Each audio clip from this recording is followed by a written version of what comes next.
Bonjour. Good morning. Thank you for being here. Government of Morocco, so I'm going to chair this first roundtable devoted to Europe, Africa-Europe, and I'm happy to see one of our best friends online, the Secretary of State for the Sea in Lisbon, Portugal. So everybody is going to work on that issue of the relation between Africa and Europe. We have 1 hour and 15 minutes, which is short, so all of you have to be the most accurate and shorter as possible. And I'll leave the floor to Raphaël Danglade, who is the lead portfolio manager, Climate and Development Africa-Europe Foundation. Raphaël, thank you. Thank you, Olivier. Excellencies, all protocol observed. Let me thank you for being here this morning after such a welcoming opening yesterday and inspiring speeches. I'd also like to welcome you all today, and in particular the co-chairs of the Africa-Europe Strategy Group on Ocean Governance, Ambassador Nancy Kareguitou and Pascal Lamy. We are all here today to discuss how to bridge the Africa-Europe agenda on ocean governance and blue economy, understanding that the next 18 months, as mentioned yesterday, will lead us towards the 3rd UN Ocean Conference in Nice. These 18 months are now an instrumental period in driving the global agenda on ocean, and we very much hope that this roundtable can contribute in paving the way towards this objective. At least, this is the purpose of the Africa-Europe Strategy Group on Ocean Governance, an initiative led by the European Commission in partnership with the African Union Commission and implemented by the Africa-Europe Foundation. We are delighted to co-host this session with the summit organizers and again warmly welcome you to this roundtable discussion. I will now turn over to the co-chairs of the strategy group for them to outline their vision and the key ingredients to make the partnership work in practice. On that note, let me thank them for their participation today and for driving a mutually beneficial vision for the partnership. This meeting will then be co-facilitated with Thomas S. Bernard, who serves as Senior Fellow for the Africa-Europe Foundation on Ocean. Ambassador Nancy Kareguitou, you have the floor. Thank you very much, Raphael. Excellencies, distinguished participants, a very good morning to you. Let me start by saying how honored I am to be here in this very instrumental gathering, and looking forward to the outcomes and the outputs. And thank you very much, the government of the Kingdom of Morocco, for this opportunity. Let me start by saying that the shared seascapes between and around Africa and Europe provide a very strong basis for the development of a coordinated strategy across our two continents, and also point out that it's a very opportune time to elevate the ocean and blue economy, both politically and financially, because the sector represents a very strategic domain of cooperation which is not yet central to the Africa-European Union dialogue, but one which we believe has immense potential. Now, the oceans are not only the largest ecosystem in the world, but also a huge economic system, and ocean governance and the blue economy are at the heart of very strong economies, climate change mitigation, and restoration and preservation of biodiversity. An Africa-Europe partnership and collaboration has the potential to yield a wider reservoir of knowledge and research capacities in which are the best tools for the management and conservation of the oceans. Africa and Europe working together in partnership and collaboration could therefore drive the transformation of biodiversity, multilateral systems, with one area being two areas of strategic importance. And for this, I just need to take the example of the BBNJ, which creates large-scale marine protected areas in the high seas, as well as rules for conduct of environmental impact assessments in the high seas. And I believe that, and we believe as a strategy group, that working together, Africa and Europe could drive the much needed transformation of global multilateral systems, beginning, of course, with the ratification and early entry into force of the BBNJ. So based on this knowledge, we have come up with 3 core areas, or rather priorities, for capacity sharing between the 2 continents. The first one being the one of the issue of fisheries management, from the perspective of adding greater transparency to the system and contributing to the fight against illegal fishing activities, while increasing the collection of data and knowledge around fishing stocks.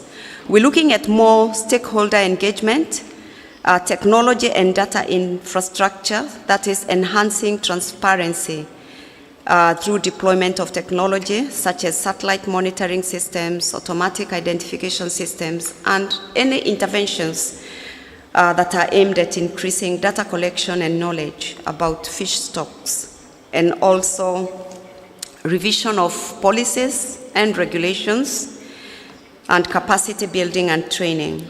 We are also looking to work as partners on science observation, policy, and data exchange by establishing cross-continental networks of knowledge hubs and building on the best that EU and AU centers of excellence can offer. In this, we're looking to identify and establish partnerships and networks, capacity building and training in order to enhance capacity of those institutions, particularly those in Africa, by providing training programs, mentorship, and technical assistance, pairing them with European partners.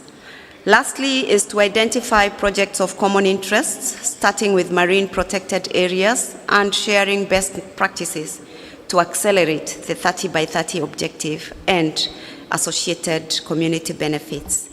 So we feel that by adopting these actions, Europe and Africa can effectively collaborate on projects of common interest with a focus on marine protected areas, and in so doing, sharing the best practices, accelerating progress, and promoting community benefits, which are set to contribute to the conservation and sustainable use of marine and coastal resources in both continents. Thank you.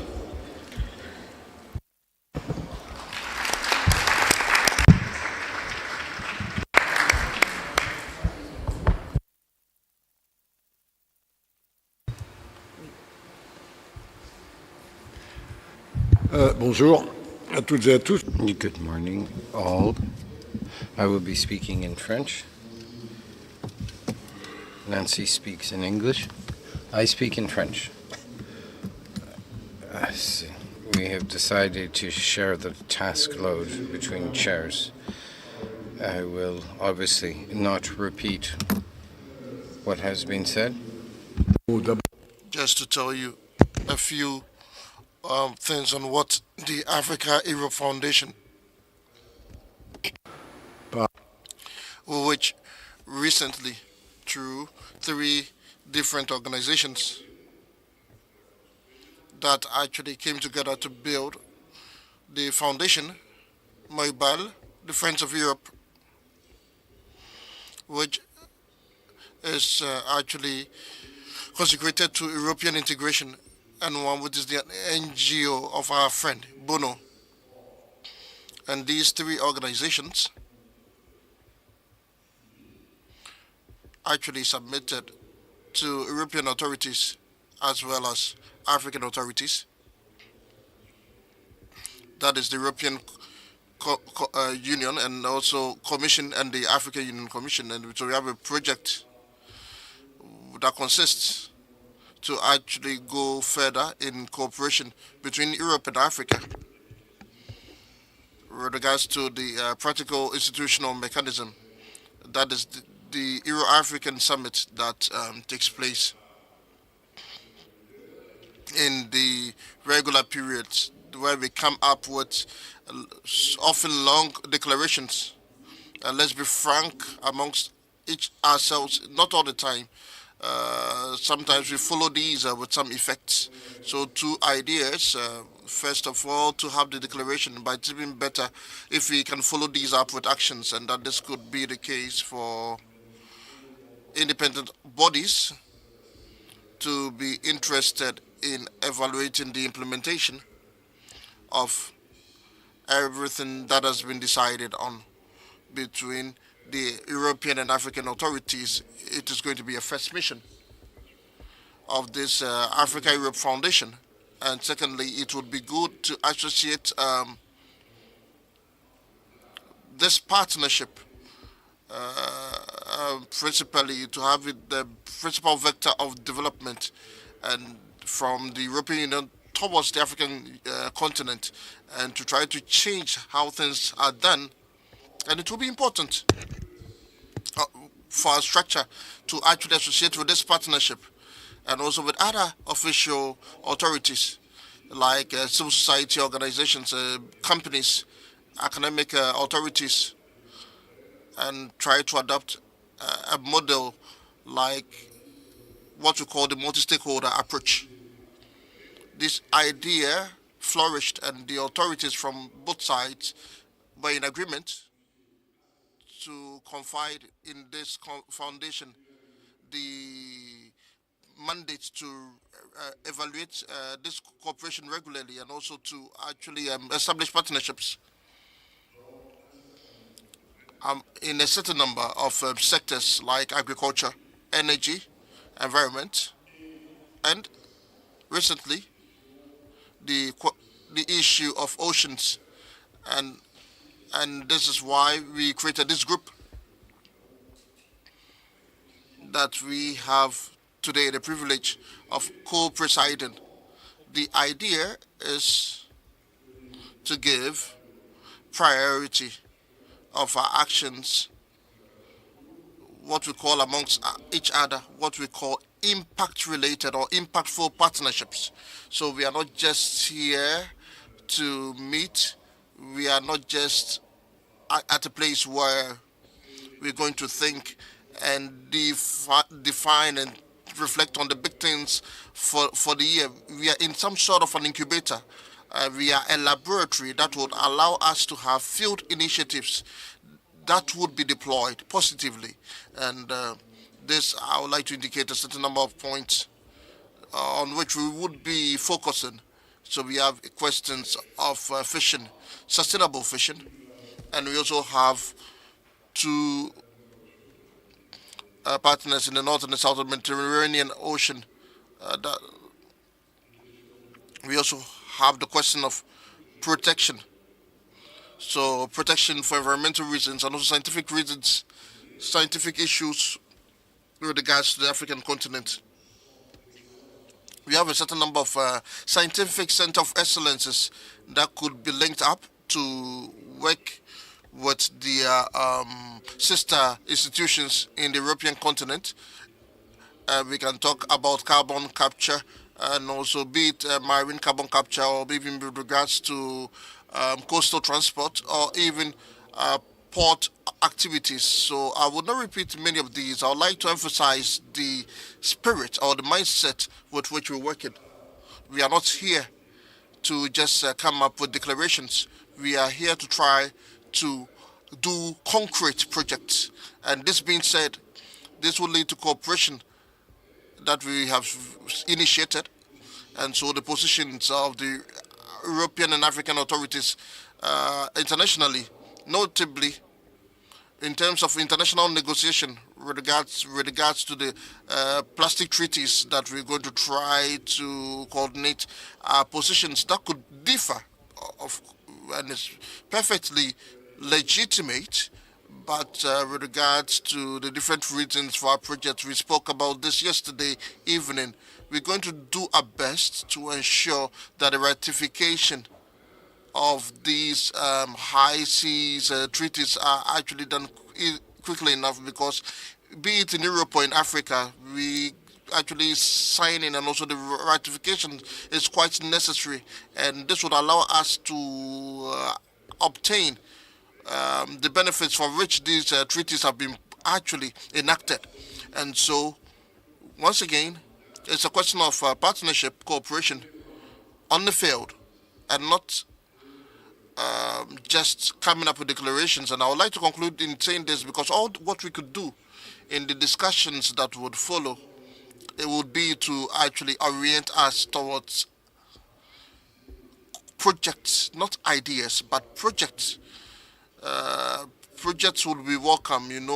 Our project basket is not full, so we're going to do this in the coming weeks, including having to listen to what you have to tell us this morning, and also choose priorities. Of course, prioritize projects that have a higher level of feasibility, a higher chance of feasibility. So as much as possible, let's try to give this morning's conversation a practical and concrete dimension to see what we can do together, what we are doing well, what we are not doing well, what are we not doing enough, and what we can do better. This is what I expect of us for today's meeting. Thank you for your attention.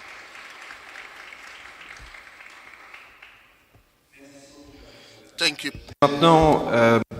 Thank you very much, Pascal. I will now give the floor to Thomas, and I'd like to repeat again that this is just the start of a process, and that we look forward to this roundtable meeting again in the next 18 months. Thomas, the floor is yours.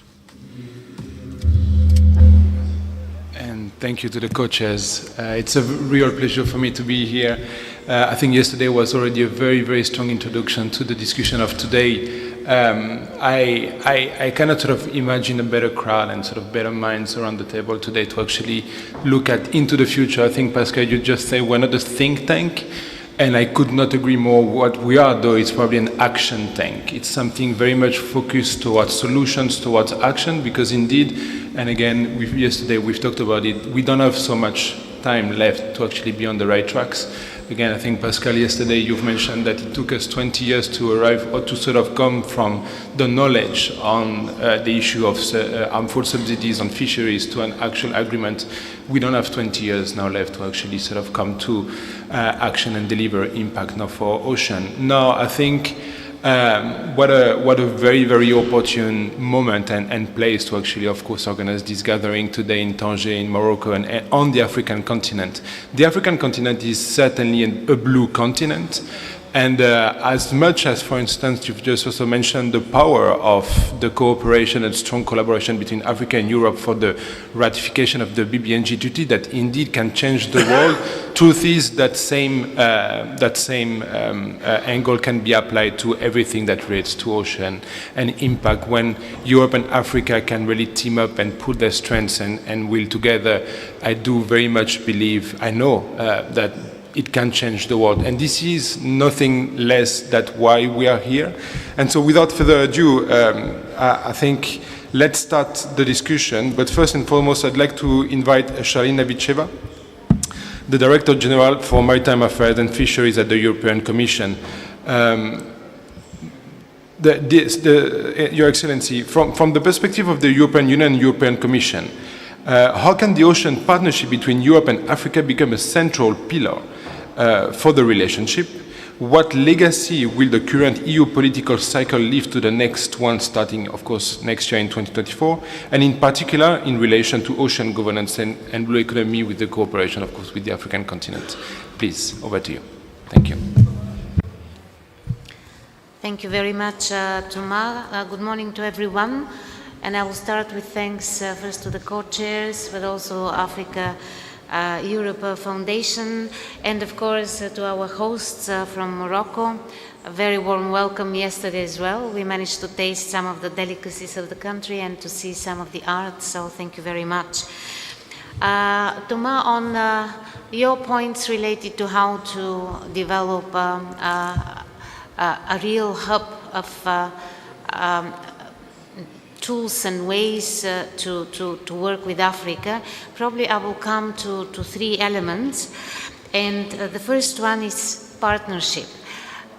We would not like to use anymore the word relationship, because relationship is a bit shallow. It is normally how we behave, how we connect to each other. The true partnership means that we have to team up, we have to work together. And this is much harder to achieve, but we are achieving it because of, as I said yesterday, our shared geography, history, and common interest. And this is the second point that is crucial in order to have our work, joint work together meaningful. This is mutual interest, and the ocean is by default our mutual interest. If we look at the Mediterranean, it is our shared legacy from the previous generations of the status of this sea and what we are going to leave to the next generation. So this is a huge responsibility to work together on the healthiness of the Mediterranean Sea. And then the third point, and I take inspiration from what you've said, Tuma, action. That's why I think that the third keyword here is solutions, solutions that are based on concrete joint work between the two continents. That, of course, requires open dialogue, experience sharing, and much more than that. So partnership is the key and first word that I would like to highlight. Then you're asking about legacy. It's a bit too early because we have still a full year of the mandate of this college, but still probably because indeed each and every college has its own political cycle. But I can already highlight a number of milestones, and I would start by saying that the current political cycle with the President of the Commission, Ursula von der Leyen, it was a very symbolic step that she started her mandate with a visit. Her first visit was to Africa. It was to Addis Ababa. And this is symbolic. We know that anyone that takes power, it is very important where the first visit will be. And that was followed by a number of very important actions. We have adopted a new European Union Africa strategy. It's a renewed strategy in which ocean governance and blue economy are very high on the agenda. We have also designed a new tool which we call Global Gateway, which is very much a Team Europe exercise. This is the largest global investment program with a package of grants and investments worth of 150 billion euro for Africa. The Global Gateway supports quality infrastructures that are enabling the economic development of Africa, and many of these are related to the ocean. Let's just think about ports. We also adopted a new financial instrument named Global Europe, and out of 30 national multi-annual indicative programs, because this is how we work with each and every country with multi-annual indicative programs, 22 contain as a priority of economic development blue economy, and 10 of them fisheries component, very much in tune of what Nancy and Pascal were telling us before.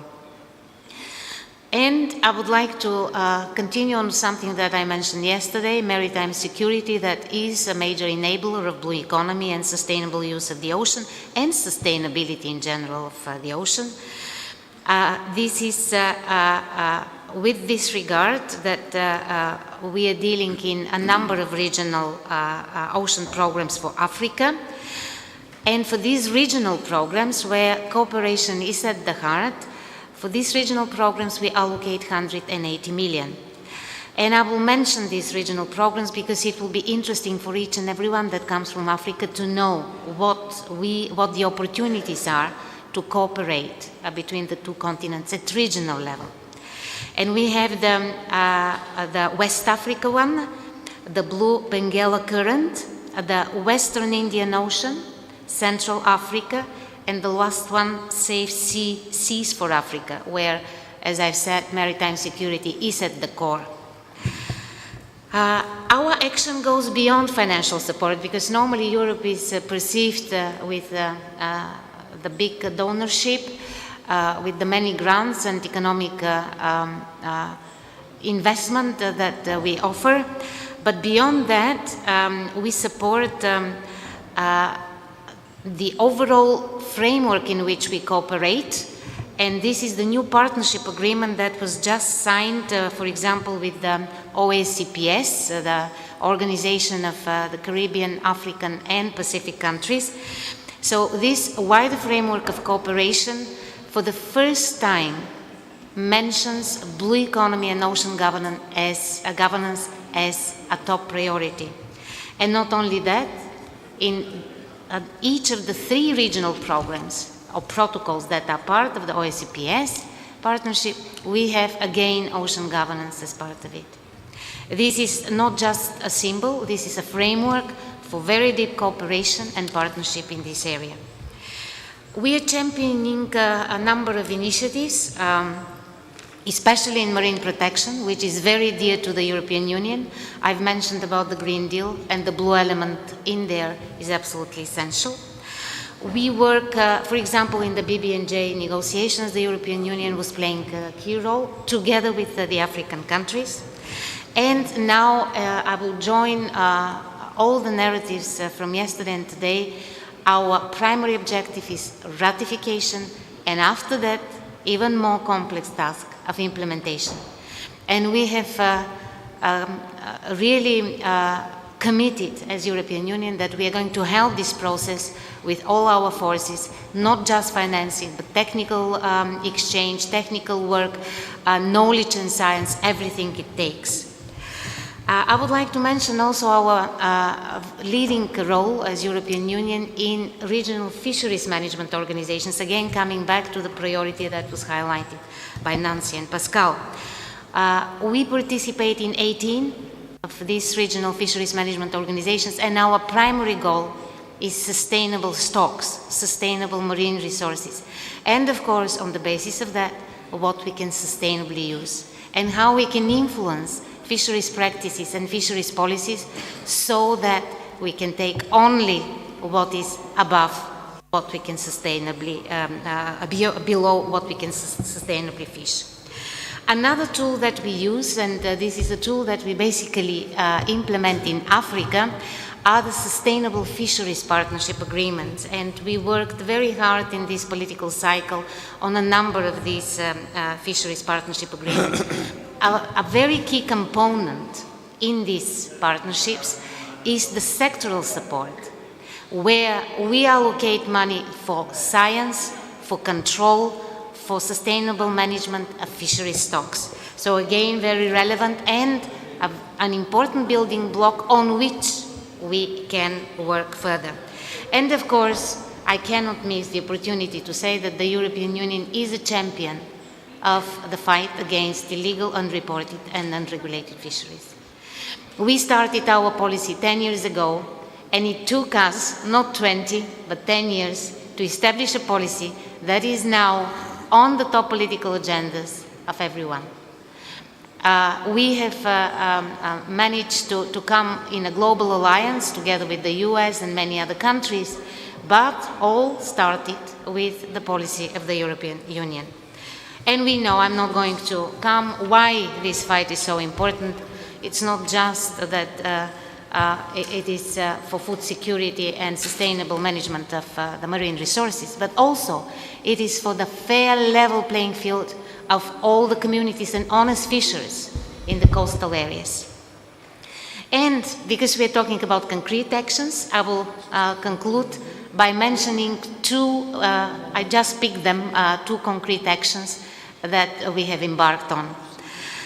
These are two flagship initiatives, and the first one is exactly the setting up of the Africa-Europe Ocean Strategic Group with our co-chairs, Nancy and Pascal, and I have to thank very much because it is very important, the personalities. If the personalities are engaged, committed, and well recognized and knowledgeable of an initiative, that is the key to the success. So thank you very much. We are really looking forward to your report. It is going to be launched in the COP28. I've seen already the draft, very meaningful with a lot of recommendations inside. And the second initiative is a very concrete business initiative for Africa, a matchmaking event we started last year with the first edition in the Seychelles between African entrepreneurs, and believe me, there are so many absolutely committed and fantastic pictures from Africa. And we matched this initiative, individual initiative of each and every entrepreneur with the investment community. We are going to repeat this initiative next year, somewhere end of June, the beginning of July, and this time it will take place in Kenya.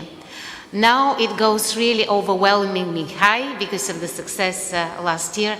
I believe that each and everyone around the table can be an ambassador, that this initiative becomes not just one-off event throughout the year, but throughout the year a process and a true business environment for entrepreneurship in blue economy. Thank you very much. Merci.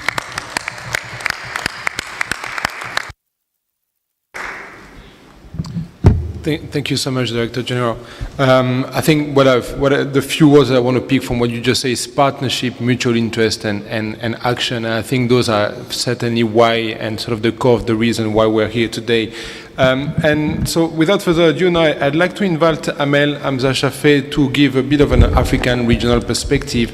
Amel, as a member of the Africa-Europe Strategy Group on Ocean Governance and of course as Vice President of the IOC UNESCO Ocean Decade Task Force on African and Adjacent Island States, could you please share with us your priorities and how do you think the Africa-Europe partnership could actually sort of help move the needle on those? Thank you so much. Over to you.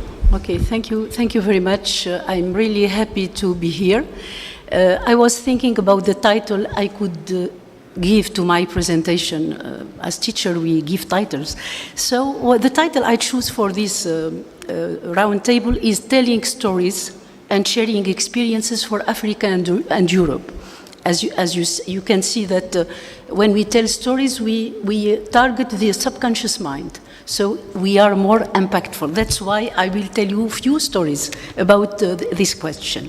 So I divide my stories into different keywords. The first one is pollution effects. The second is pollution monitoring. The third, aquaculture. It is a solution, but also a big problem. Blue entrepreneurship and ocean literacy. We are within the task force working on other topics and also on these topics. So. But just briefly, I would like to introduce the task force activity. It was established in October 2022. We are multi-stakeholders, civil society, intergovernmental organization, private sector, and also different institutions. Our mandate is to oversee and promote the implementation of Africa roadmap and enhance enabling environments. There are 9 objectives in the roadmap. We are 14 individual members and 6 institutional members, and some of them are present here in the meeting. We are 1 chair and 2 vice chairs. So our role is to is in communication and outreach, creating and building partnership, and I consider that with the Africa-Europe Foundation, it's a huge opportunity to think about what are the possible mechanisms to establish bridges and partnership. Monitoring, evaluation and coordination, of course, and resource mobilization. So there are 9 priorities, but now in the last meeting we identified 4 priorities and 4 working groups. The first is about sustainable management of marine resources. The second, climate change and marine biodiversity. tackling ocean pollution for enhanced human health and extreme events and disaster risk reduction. About the different topics I was talking about, the pollution effects, as it was told yesterday, it's an evidence that pollution is impacting the health of marine organisms, but also the health of the human health. And we have scientific evidence about the impact of pollution on human health, on reproduction, on cancer disease, and so on.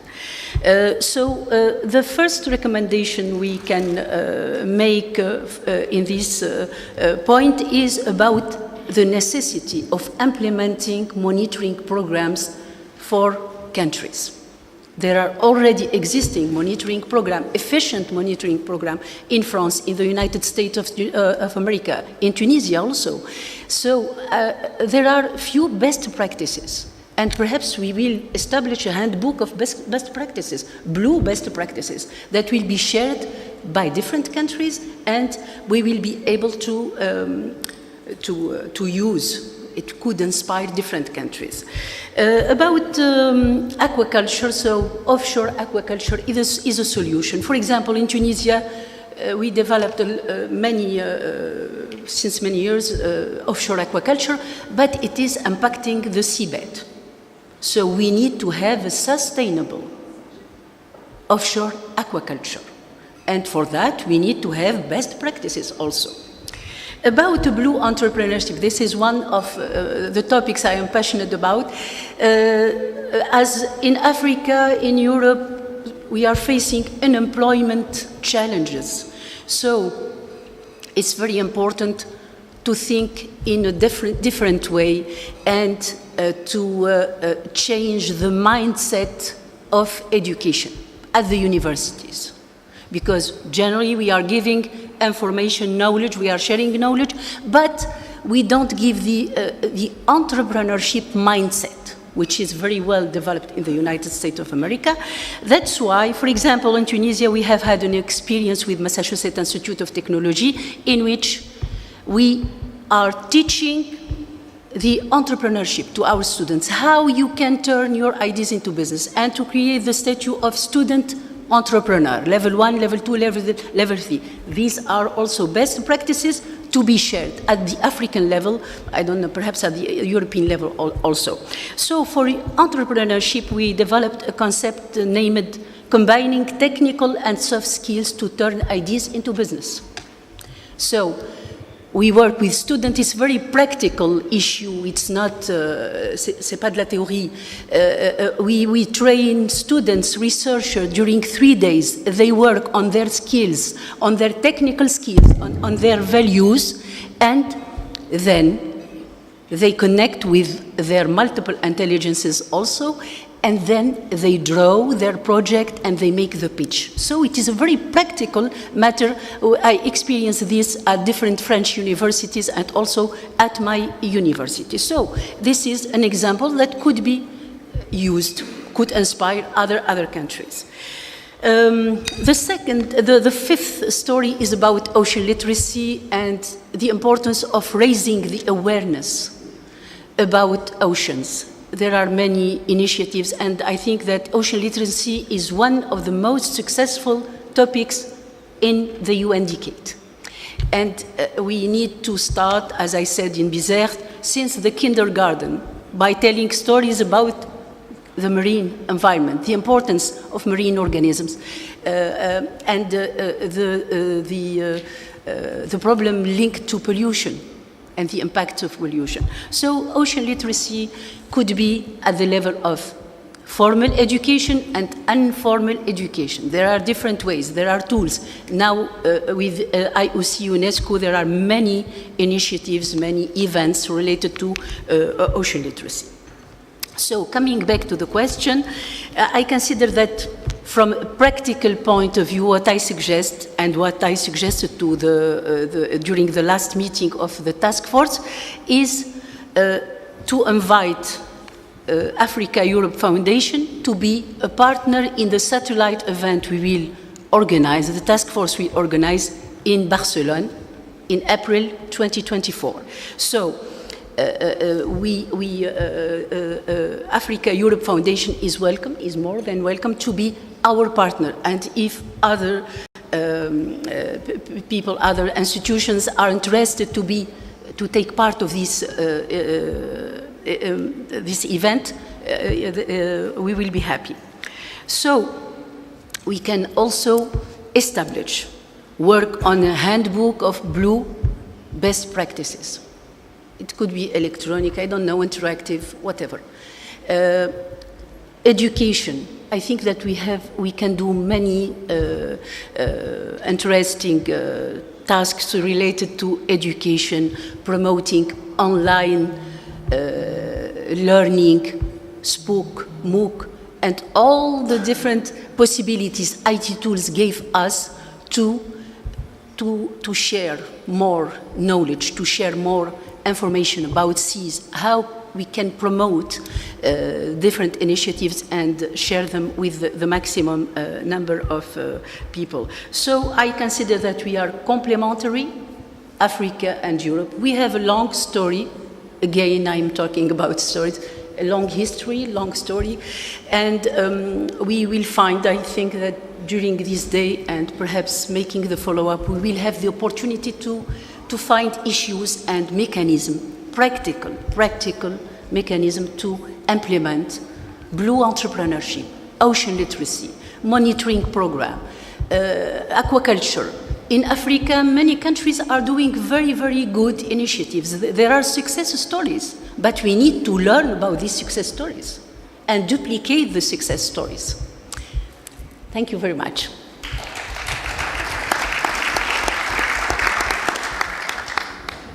Thank you so much, Amel. I think you make a very, very important point about Blue entrepreneurship in particular. And indeed, the African continent is full of entrepreneurs. It's absolutely mind-boggling, actually, when you go on the coast, on the sea. It's just they are everywhere. No, indeed, what's lacking, and I cannot agree more, is this entrepreneurship supporting organization mechanism to help them grow and unleash really the potential of this Blue entrepreneurship. In fact, there's just one organization currently that exists on the African continent, which is called Ocean Hub Africa. And indeed, we've been partnering with them for the past few years in organizing the Blue Entrepreneurship Summit, the Ocean Innovation Africa Summit, which is growing. And it's just a very strong reflection and illustration of how important that is. But I think there is, and it's not that I think, I know, and we all know here that there is so much more that could be done. And I think this is a very, very exciting and promising avenue. And also to actually also sort of bring together the entrepreneurs from Europe and Africa, because there is a lot of capacity sharing that can be done, knowledge and expertise and experience that can be shared, and really sort of joint ventures that can be established by them. So I can only agree that this is very exciting. Now, I hope Jose Maria Costa is online. Can we check if he can hear us? Bonjour. Bonjour. Dear Secretary of State of Maritime Affairs from Portugal, it's a pleasure to have you with us. Of course, it would have been an honor to have you with us in person, but in the meantime, I think Zoom will do. Thank you so much for joining us. Sorry. From the perspective of Portugal, which of course has demonstrated extensive and very strong leadership, obviously with the organization of the last UN Ocean Conference, but even more recently with the organization of the Sustainable Blue Economy Investment Forum. I'd love to hear from you, what concrete initiative of mutual interest do you think could be rolled out to enhance cooperation with the African continent? Secretary of State, please, over to you. Excellences, chers amis des océans, toutes les protocoles. Bonjour. Hello. Thank you, and good morning to all the participants, and thanks to the organizers of the Blue Africa Summit for inviting me to take part in this event. You know, the history between relations between Portugal and several African partners is one essential element of our cooperation policy. So it actually shows that Portugal and its bilateral activities has the capacity and the will to support and facilitate relationships between both continents after a first edition, which was a success on the 20th to 22nd during the United Nations Conference on Oceans in Lisbon, Portugal, has actually received large representation from African origin during the second edition of this forum this year. This forum brought together more than 600 participants, operators, and moderators from the world over, from different origins, participating in 5 different panels under the following themes. The ocean is a source of clean and sustainable energy. The ocean, a catalyst of the bioeconomy. Ocean is a source of energy. Ocean and the ocean, and also the protected marine zones. These were the topics that were treated. We hope that the bilateral participation of African participants would even be stronger, taking into consideration for what would be done during the week for blue economy, and we will do everything to actually achieve these resolutions. We've organized bilateral sessions with several African countries that actually share common aspirations with regards to the development when it comes to sustainable blue economy development.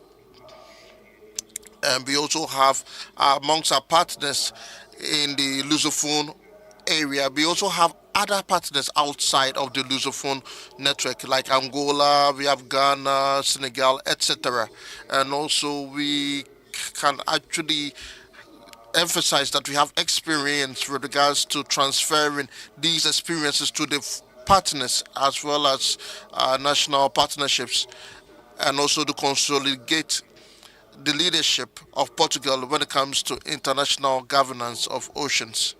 Outside of the transfer of knowledge, Portugal is also looking for new means of actually getting in touch with these partners from Africa to actually consecrate funds for the development of sustainable blue economies in their countries. An important example when it comes to the Committee of Lusophone countries, these networks of transformation of environmental investment in Portugal and Cape Verde are already envisaging that a part of the debt should be consecrated or attributed to sustainable blue economy with regards to questions linked to oceans. And also for the international community, Portugal has been contacted by other countries and also organizations with regards to the perspectives and also the will to even take part in and also lead partnership meetings on blue economy. So the international recognition of our work is a direct consequence of not only our diplomatic relations when it comes to international institutions, but also to see how our actions on the field, where Portugal has actually developed training sessions for capacity building whilst elaborating policies and strategies to protect the seas. And so we also associated with Angola when it comes to capacity building destined to actually enhance the skills of functionaries with regards to questions linked to the oceans in Mozambique, when it comes to the development of a national satellite for the sea and also blue economy. Finally, I am pleased to inform you that in the next 2 years, Portugal will co-preside an initiative with Mauritania in 2024 and also in Tunisia in 2025. And this initiative will be that of dialogue between these countries within the Mediterranean region, including 5 members of the European Union: France, Italy, Portugal, Spain, and 7 African states: Algeria, Libya, Mauritania, Morocco, and Tunisia. And these states will be able to work together on their common interests for the region. And also the Portuguese leadership is looking to contribute towards the development of the blue economy. So thank you for the invitation, and I wish you all excellent deliberations. Thank you. I would like to also thank the Secretary of State that really did an excellent work in the country in regards to the Portuguese dimension, and I hope that we would be able to welcome him amongst us and in Tanger during this Blue Africa Summit.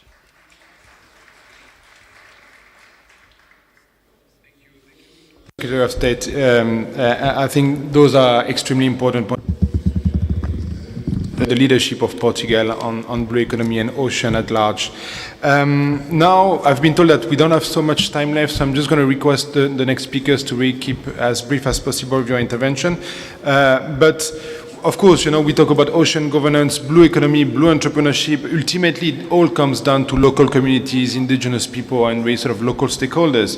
Mamadou Sidibé, as the curator of National Parks, director of Community Marine Protected Areas of Senegal, I'd love to hear from you. Senegal is an example when it comes to locally managed marine areas, or otherwise known as LMMAs. What recommendation do you have for scaling up these LMMAs and ensuring that communities, as well as the environment, truly benefit from greater protection and restoration of the natural ecosystems and the natural capital that they depend on and can thrive on, and of course sort of support and promote their sustainable management? Mamadou, over to you. Thank you.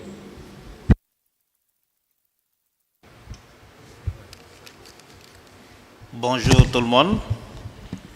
Good morning, ladies and gentlemen. All protocols observed. I would like to speak in the name of the Minister of Sustainable Development, who has mandated me to speak indeed to the example of Senegal and, of course, of a cooperation that the EU and other actors can be inspired to act for the preservation of coastal biodiversity. We tend to look at communities as simple beneficiaries, which is the first mistake. Communities are actors, are the first managers of this coastal and marine biodiversity. And Senegal has truly understood this and has used a novel approach of these relationships towards the conservation of coastal and marine biodiversity. The state accompanies communities and provides them with the required support to enable them to provide sustainable management of their resources. What needs to be understood is that this preservation is inefficient without the implication of the community, who are backed by important networks. The management of biodiversity relies heavily on networking, which is why I would like to invite the EU to visit, see, and accept that communities are much more than beneficiaries, but are actually the main managers. Second conclusion is that this preservation can only be done through networking, which plays an important role in pooling resources, but also achieving effective, sustainable resources management, which is why it is crucial that the EU and Africa be able to implement a network for the preservation of marine and coastal biodiversity. As part of the blue economy, these are important tools for the implementation of the blue economy strategy. It is crucial that we bear in mind that we need to reach a common understanding of blue economy. if you're looking at economies in its strict definition, we're looking at the destruction of resources. But you need a holistic approach to economy. And we have in Senegal a model for conservation that allows individuals and communities to enjoy these resources without threatening them. This is the simple yet strong message I wanted to share with the world community for both Africa and the European Union in the name of the Senegalese stakeholders. Thank you.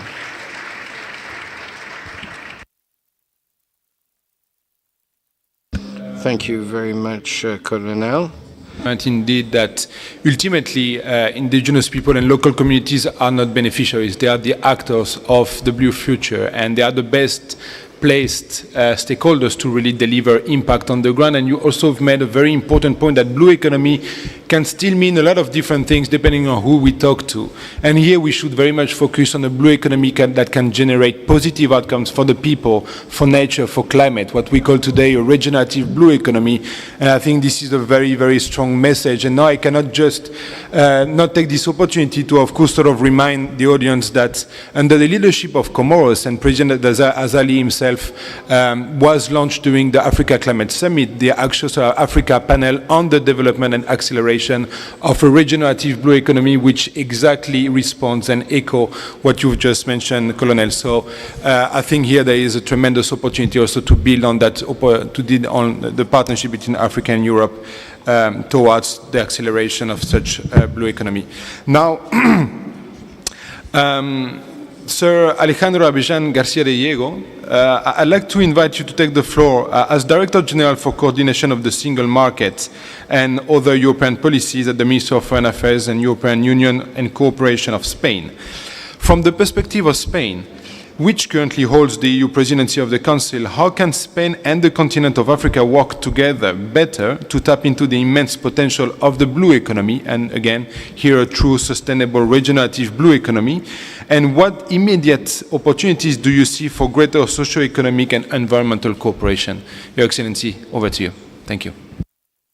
Merci beaucoup, Thomas. Et tout d'abord, mes félicitations. Thank you very much. First and foremost, I would like to thank the organizers for this very interesting event, which focuses on very topical subjects, and also like to thank this fantastic region for hosting this event, as this location is particularly well suited. When it comes to the Spanish presidency, I think in this context, at the end of the political cycle, and the presidency of the Spain at the Council is very important. But we must take into account the political cycle of elections next year for the nomination of the new EU Commission. So it is therefore important to highlight the role of the Spanish presidency in this context, which will lead to political initiatives which need to be advanced as much as possible, or finalized if possible, to avoid a slowdown in the institutional policies given the election calendar. So our two main priorities is the ecological and energy transition, which is a priority for the Spanish presidency in line with European policies. But the second priority is the neighborhood policy of the EU. I think both the ecological and energy transition and, on the other side, the neighborhood policy provides us with a very favorable framework for the implementation of projects, namely cooperation cooperation projects when it comes to the blue economy. When we speak of Europe and Africa cooperation, I think we need to remember that there are multiple levels. That first of international cooperation, and we spoke just before of the Treaty on the Conservation of Marine Biodiversity and BNJJs, which are a very good example of the actions that need to be undertaken and multiplied to preserve marine biodiversity, but in also many other fields which are part of the blue economy. But I also think we need to highlight the importance of the bilateral EU and Africa cooperation. Mrs. Vicheva, mentioned the tools for international cooperation, which enjoys a very important budget in which the financing is available for multiple projects focusing on sustainability, social, economic, and environmental sustainability. I always insist that all three go together. You can't just separate one from the other. And you have to focus on the prosperity of the economic sustainability that can finance public goods, such as the conservation of freedom, for example. So, as part of this neighborhood policy, I think we should highlight some examples. We mentioned a program for the sustainable ocean resources for West Africa. I think I also mentioned the preservation of marine diversity in Bengala, which was also mentioned just before and enjoys a €45 million budget. And I think we also need to speak of the national action plans, annual action plans in particular for Mauritania, for example, where a project has been implemented to enhance the sustainability of fisheries and the strengthening of value chains and the governance of the fishing sector in Mauritania, which enjoys a €16 million budget.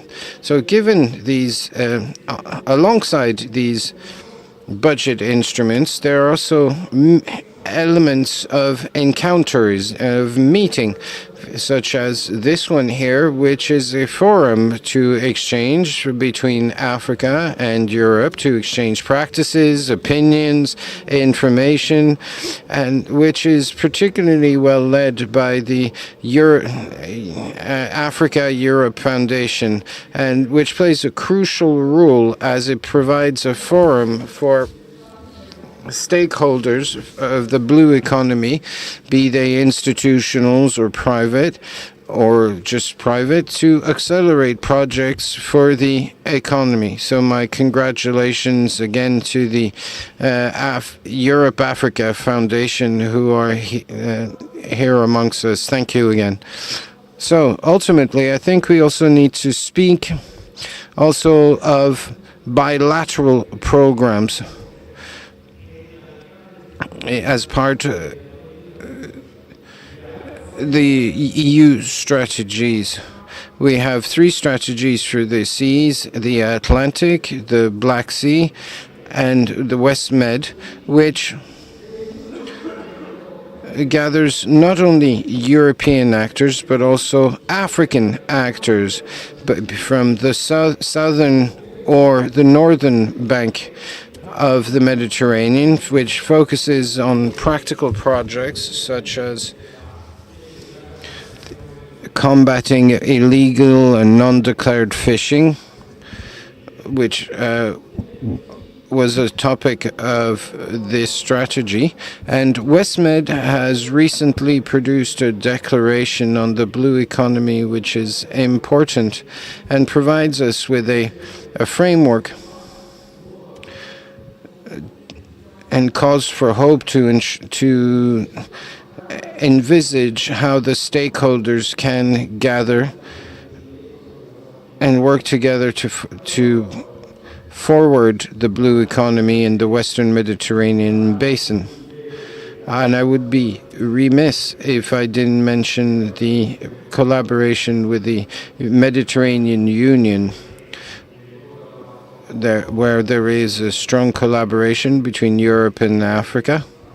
For example, the partnerships for the Blue Mediterranean, which I believe is an interesting program as it provides an example of how Europe and Africa can and should work together for the future of the planet. Thank you very much. Thank you. I think you make some very important point. First, of course, the one on IUU, which is indeed a very, very important challenge that a strong cooperation between both continents can really sort of move the needle. You also highlight the importance of having a true sustainable blue economy, and a blue economy can really be built on sustainability from an environmental, from a social, from, of course, an economic perspective. And I think this is a very, very also sort of point that you've made. Now, I'd love to invite Comoros to actually sort of take the floor. Of course, Comoros currently holds the chairmanship of the African Union. I've actually witnessed an amazing leadership from the President Azali himself, directly from the Union of Comoros, really on that space, on ocean governance and on blue economy. Said Salim, Director General from the National Agency of Maritime Affairs, ANAM. What do you think in the context of this sort of chairmanship of the African Union from Comoros? What legacy do you see sort of Comoros leaving as the current AU chair to the next chair of the African Union? And how do you think international partners, of course including Europe, could rally behind the leadership and the effort made by the President Azali? Thank you so much. Over to you.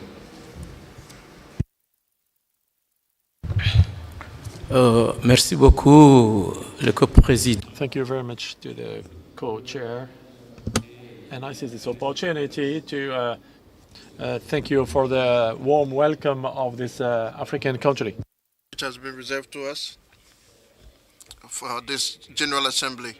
So for the question you asked, I would say that Comoro Island has an ambition with regards to blue economy under the guidance of His Excellency President Azali Assoumani, who is the current President of the African Union. Since 2018, we've had a framework strategy for a national policy on blue economy. This policy integrates a regional dynamic. Last month, in June, the President organized a ministerial conference on blue economy and the climate for the small states in Africa, or the island states in Africa. And this came up with recommendations which were actually transmitted to the Nairobi Africa Climate Week, which took place in Nairobi, and the international bodies were able to take a look at the specificities of these small island states. In all this, we also organized in August 2023 a regional conference on blue economy and also sustainable tourism, with the aim of engaging the youth so that they actually get imbibed with natural resources, especially when it comes to fisheries and aquaculture. These are revenue creation resources and also that of the creation of employment. So for September 2, under the auspices of His Excellency the President, we organized a conference, a regional conference with the support of the French Embassy on science, under the theme, the integration of science and arts in blue economy. And we realized that the sea is the future of the Indian Ocean for this conference. And that is why I said that there is a citation from an English farmer who says that the person that controls the sea controls commerce, and the person that controls commerce controls the riches of the world.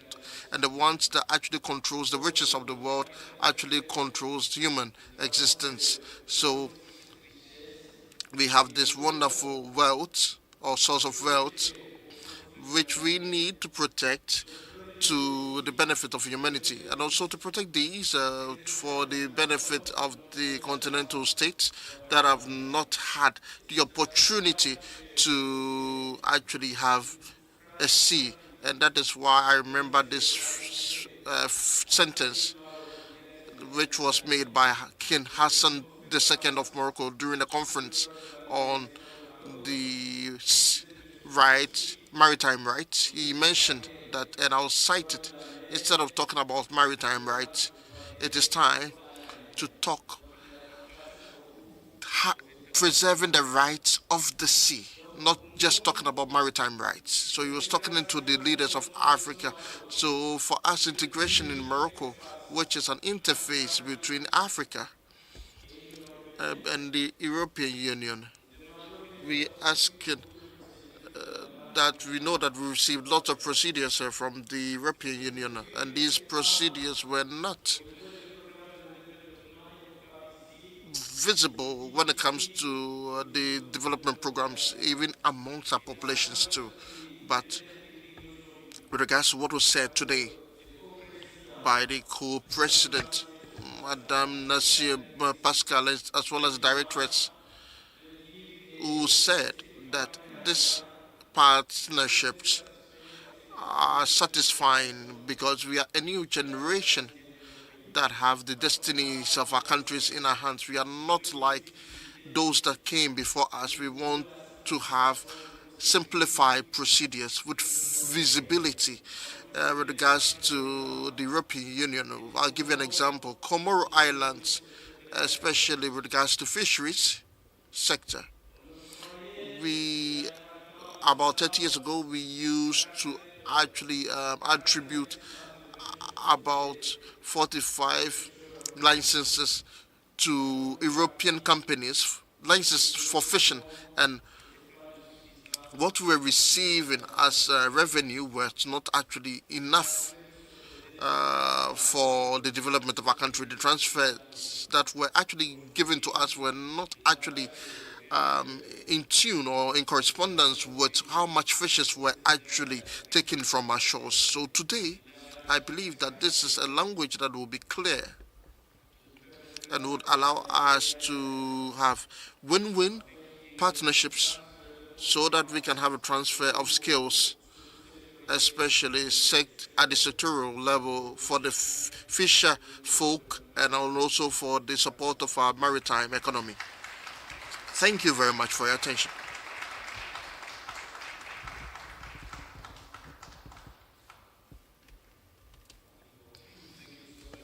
I can only salute the extremely amazing, really, leadership of Comoros.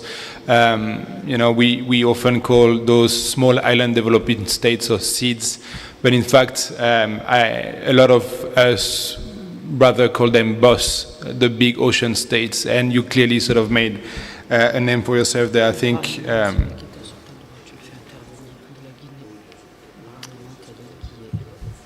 Sorry, just a second.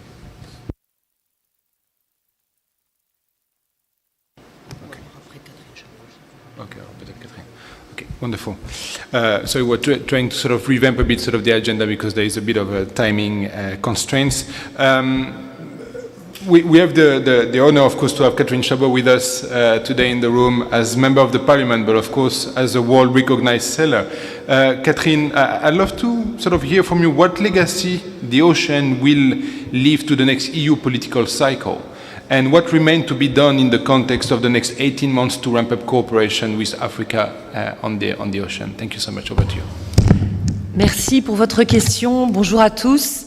Thank you for your question. Good morning, everybody. First of all, I'd like to thank really Morocco and the Blue Season for inviting us and for the great welcome. I will testify as a marine expert, as a European EU deputy, and try to bring my contribution as member of the strategic committee or commission created by Africa-Europe Foundation.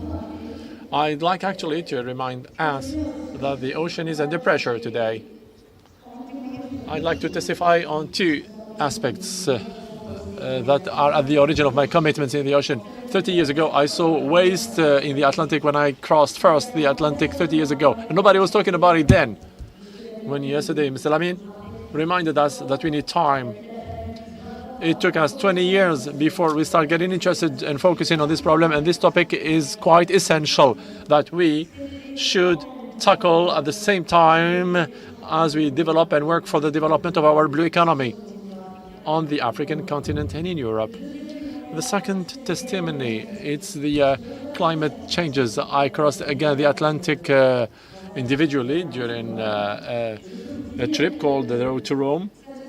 And I can tell you that it's not, the climate is no longer functioning as we have it in books. We had the Daniel storm that swept away the coastal city of Derna, I think, in Libya, was the best example. We have never seen this the last decades. This storm was a major one, and today when we take the sea, we are quite concerned because there are quite sudden phenomena in the sea, and we have to tackle this climate, global warming and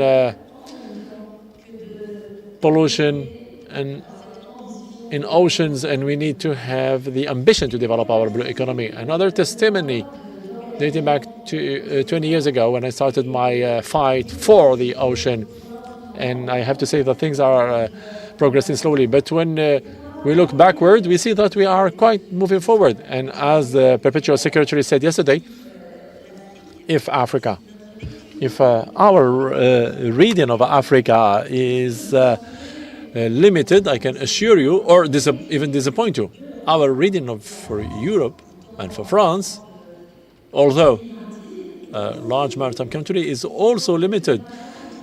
It's been 20 years that we work to try to progressively turn our focus to the sea, just like our Minister of the Sea back then, Jean-Louis Bourdeau, launched the effort for the sea in France. Everybody was using the sentence of L'Éric Darbarly, the big sailman, said, what were the French thinking of when they forgot about the sea? So we collectively had this movement to go back to the sea, to the ocean. And it's in the heart of my commitment in the EU Parliament. And for 4 years now, I've been trying to increase the level of adoption of oceanic topics at my level. Now, let's talk about the heritage. I can testify and say that the EU Commission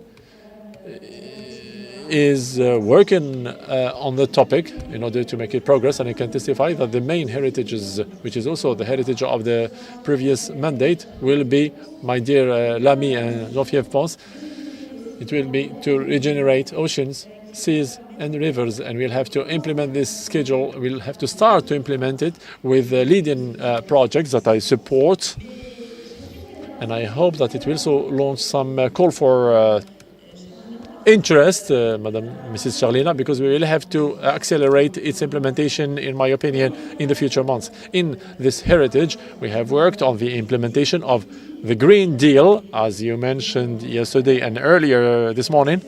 This Green Deal on which we have to strengthen the blue aspect, and I think that in the future years we will have to really work not only on a green-blue deal, but also on a real blue deal, a blue compact for the EU that will also cover policies of the EU along with developing countries and all the other stakeholders, including within the framework of the international negotiations that you pilot so well, actually.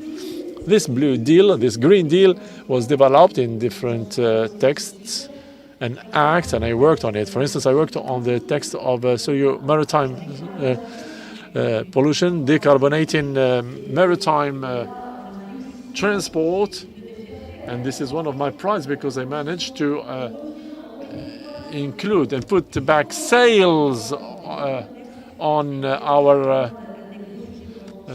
trade ships and commercial ships. On nature restoration law, here again, we increase the level of the ocean in our texts and its presence, and we have to go further with the larger stakes that are quite important but that need to be developed further. Is the integration of the blue carbon in our laws and climate policies.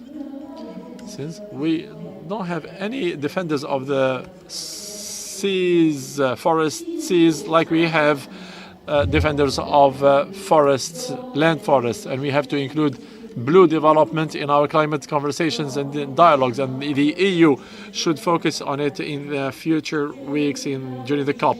I can talk about many other topics, namely the action of the EU within the framework of the large negotiations with the BBNJ and the deals on plastic. We already talked about this. We will also have during the future months. So now my four suggestions, Mr. Chair. Lamy, for the future months. I have 4 of them actually. And I think, and as you suggested, we have to put them and consider them as projects. One of the major challenges we collectively have, be it in Africa or in Europe, it's to really integrate our public policies. What does it mean, integrated policies? It means that when we develop our ports, our marine energies, our more sustainable fisheries, at the same time, we will have, as I said earlier, to cover the reduction of waste thrown in the sea and the regeneration of the ecosystems, as well as a better knowledge of the marine fields. So I suggest a first project here. And I here bounce back on the intervention of Mr. Mamadou Sidibé. I think that the project should be territorial.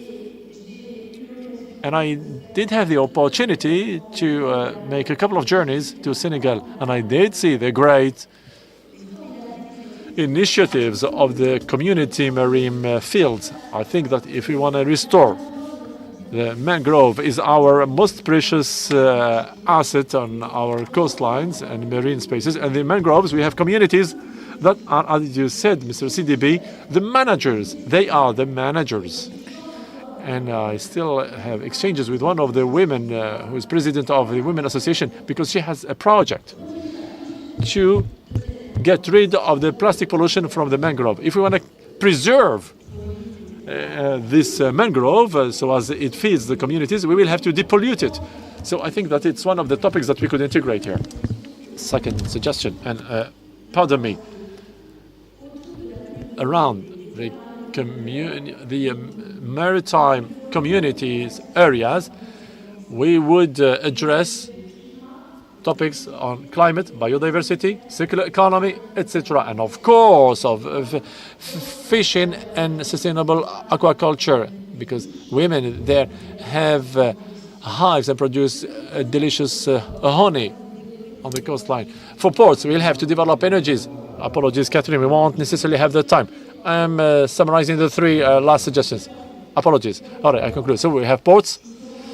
That will be development zones for marine energies. And there's also decarbonating maritime transport. Why not? Because we managed to build our decarbonated ships. Why not build them in partnership with Africa as well? There is a great project of future ships, humanity ships. It's a great project. Around participatory science, we have to think about developing educative maritime areas, as we did in France and in Europe. And finally, let's recognize collectively that the ocean is our common good. There is only one ocean, and we have to include the marine experts in our initiatives. And thank you. Merci beaucoup, Catherine. Thank you very much, Catherine. I would like to inform you that unfortunately we only have 2 minutes left and many speakers. I will give the floor immediately to Mrs. Alessandra Cinci, who represents the President of the Mediterranean Union. Alessandra, could you tell us what were the levers that arose the blue economy in the Mediterranean basin? Thank you. Many thanks to everybody. It's a great pleasure actually to be here with you today. So thank you to the host, to Saison Bleue, to the EU Africa Foundation for this opportunity. As you know, the Mediterranean as interface between EU and Europe has been progressing very much on blue economy. The dossier has become really a pillar for cooperation, for technical cooperation in the region. And this already in 2015, when the 43 Euro-Mediterranean countries have decided actually to agree on a ministerial declaration precisely on blue economy. It was very important at the time that it was the very same countries deciding to address blue economy, which as concept was still not there. We're talking about 2015, and which has progressively evolved over time. As we said, it's a mental shift that has impacted a lot the region. So in 2015, we had this first ministerial declaration, and we had a renewed political commitment in 2021, when indeed the 43 countries, by consensus, have been agreeing in expanding enormously the areas of cooperation. I'd like actually to refer to the fact that among the very many areas that were already mentioned yesterday, we go indeed from governance to aquaculture and fisheries, to renewable energy, to ports, to all what has been said so far, including very important aspects as indeed skills, career, education, and maritime clusters. I'd like actually to emphasize that this partnership goes beyond the countries that are bordering the Mediterranean Sea. So what is very important and was remarked today is the stake, the interest that actually brings this convergence. So very interestingly as well, and it was mentioned also by the previous speaker, is that within this regional partnership, which has brought together not only the countries but stakeholders at all levels, so that everybody has been able, through a very solid mechanism led by the co-president, to involve many different organizations, academia, NGOs, private sector, and so on, all have been contributing and are contributing to this process according to their capacity, mandate, and resources. So by now we have a very solid mechanism that is actually very important mechanism to share within this EU-African initiative that just is being launched, as indeed potential best practice to be inspired to. I'd like also to mention that it's not just a co-decision where we have, indeed countries coming together, stakeholders contributing, but indeed it's evolving towards a co-management. It's clear that nobody can do things on their own. So on the very many different dossiers, it was mentioned yesterday, the importance of cross-sectoriality, the importance of the multi-level from indeed regional to national. Each one is indeed contributing. So two important points also in our mechanism is that each of the different countries is represented according to its own priority. So we have many different ministries and sectors represented. Each country has brought in their priority. We go from Ministry of Transport to Ministry of Economics, Planning, Environment. So this has ensured really cross-fertility also, not just within the countries themselves, but within the countries of the region at many different levels. We do use a stable working group. We have periodic meetings of the UFM stakeholders, and I'll go in a minute on that. We have indeed a specific Mediterranean platform, and I'd like also to mention that within this important regional collaboration, there are also advanced partnerships, as the one that was mentioned, indeed, like WestMed, which is in addition also based on a rotating presidency by which indeed each country can have hands-on on the dossier themselves. We are accompanied by a roadmap, so this is a very important element, a very operational roadmap. that defines the priority we work on. We just come from a set of priority address like ports, maritime spatial planning, indeed value chains. So we are now moving more towards thank you, Alexandra. Sustainable. I'll just finish. Let me just conclude with an important message. Indeed, on the 19th and 20th of February, we do have a stakeholders conference in Athens. I'd like actually to mention that this is not open only to the Mediterranean community, but of course to a larger community of representative organizations interested in the Mediterranean experience. There is a lot that has been done. There is a lot to learn. So we invite you all to be there. We will be also in cooperation with the mission Restore Our Ocean and the Mediterranean Lighthouse, of course, at the UNESCO conference that takes place in Barcelona, and again also at COP28. So it's a great pleasure actually to having had the opportunity to share all this, but of course we remain available for many more details, and of course due to time constraints cannot be mentioned now. Thank you very much.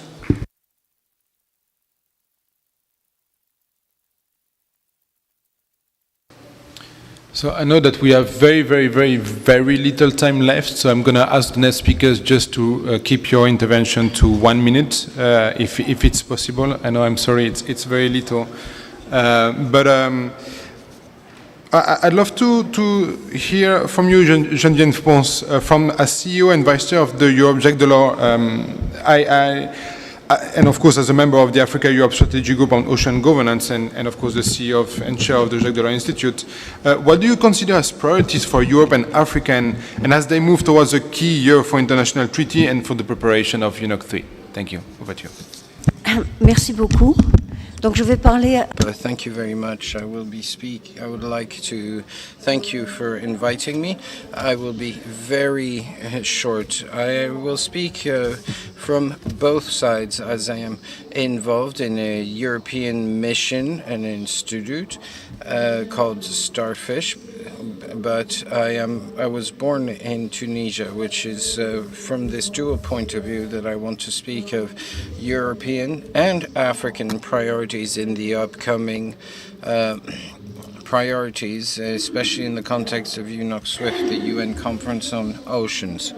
So these priorities pertain mostly to, when it comes to governance, to ensure sufficient ratification on the Treaty on the High Seas and a negotiated plastics treaty. And I suggest 3 principles for the success on the plastics treaty. First principle, partnership based on common but differentiated responsibility. We are the main causes of pollution. We have both a duty and the means to repair to address the situation. To my mind, this was the key condition for the success of BBGM Treaty on High Seas, and will be the key condition of the success of the Plastics Treaty. Second point, we must combine the principles and a pragmatic approach by working around local experiences. And in this case, I will speak to Tunisian experiences. Catherine was shocked by plastic in high seas. I was shocked by plastics on the most beautiful beaches of my childhood. What happens in Tunisia? There is traditional knowledge and traditional trades that have been collecting litters for a long time and are now, this litter is now being valorized. 7,000 tons of plastic litter have been recycled into beautiful products for the high fashion industry. And there are traditional knowledge and know-how that can be leveraged. And finally, the sharing of best practices, especially when it comes to education. As part of the Starfish project, we have great projects for the toddlers, Martina, the starfish, and for teenagers, Pepper the robot, and these are easily shared. The authors are willing to do so. Thank you very much.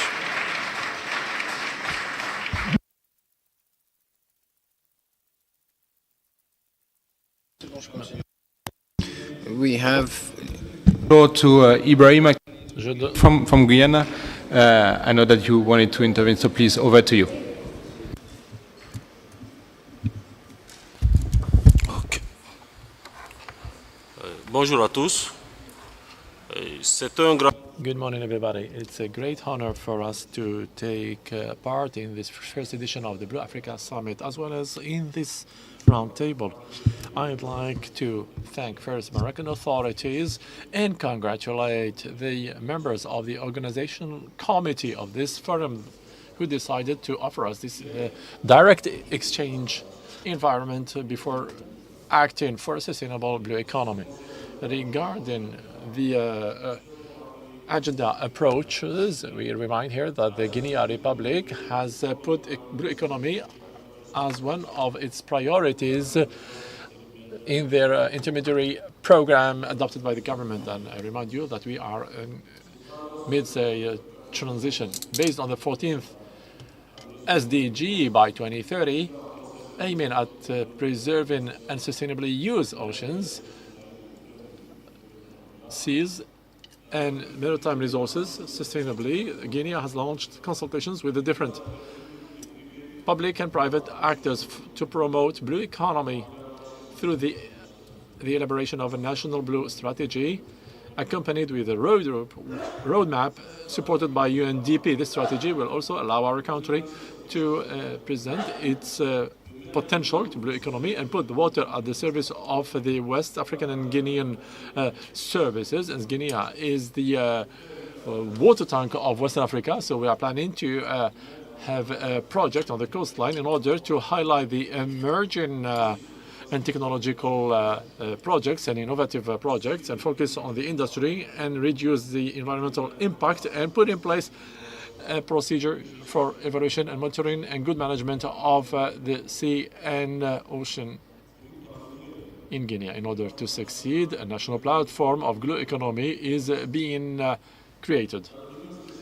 In the specific field of fisheries, a strategic fishery plan 2023-2027 was adopted in order to considerably enhance the contribution of the fishery industry and aquaculture in the economic and social development, in food security, in the reduction of poverty, and in preserving the environment.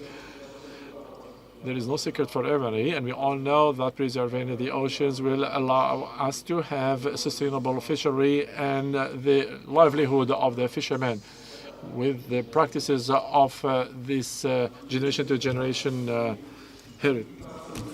heritage. In Guinea, we produce over 400,000 tons sold on local markets with over 85,000 people and over 850,000 direct employment. This is to tell you that it constitutes one of the most important industries to fight against poverty and the bad nutrition in our country. And it also creates employment. Due to this importance, it is one of the priorities of our government, and it has the support of technical and financial partners. My country, Guinea, through the Department of Sea and Fisheries, has launched reforms aiming at sustainably use marine resources and develop the knowledge and capacities by enhancing the health of oceans. And this is how I want to introduce the vision of my country regarding the different pillars on which we are focusing on. So we are trying to work on equitable programs to secure large ports. We will highlight on principles of fighting illegal maritime fishing, fight against maritime pollution, create a maritime and coastal environment that is necessary to preserve ecosystems and biodiversity, reinforce sub-regional and regional cooperation in order to ensure the development and capacity building in order to preserve ecosystems and continue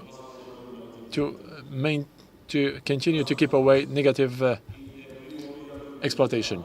This is why, for our African and European countries and international institutions, it is necessary to appropriately react for the needs of our populations in order to face the risks and threats in maritime African spaces. It will be a mistake to wait. it is necessarily to act now for resilient and healthy oceans. Thank you very much.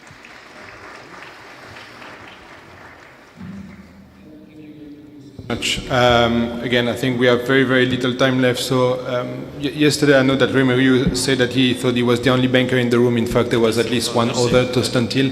I'd love to give you the floor just 1 minute, because ultimately all of this can really happen if we manage to unlock the funding required to actually make it happen. Please enlighten us. Over to you.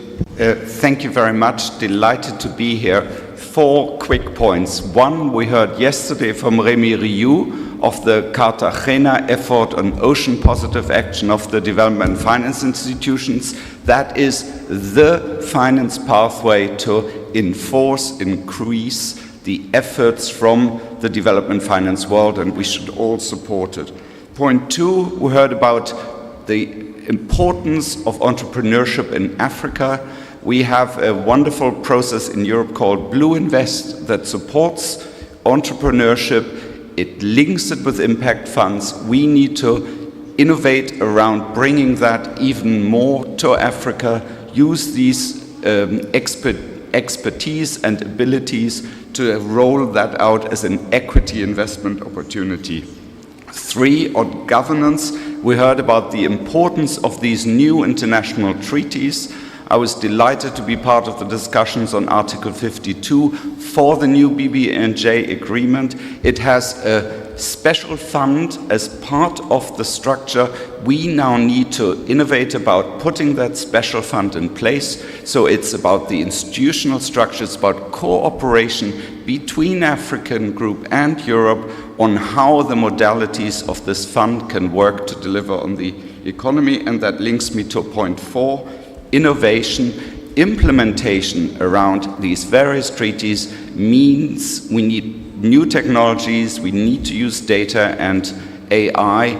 We have the opportunity to create an integrated ocean data infrastructure that services all of these 3 treaties, from fisheries to BBNJ to plastics, and we need to jointly develop this in a way that all the countries around Africa have full access and immediate access to remote sensing data, which would then also allow them to develop their own data industries. And so it is a positive win for the sustainable blue economy, but also for the development in the country. Thank you very much. Thank you so much, Torsten. Those are very, very important, very 4 clear points that we should also take forward. I'd like to invite, last but not least, the representative from Mauritania, Ahmed Louvlil El Vadil. Please, over to you.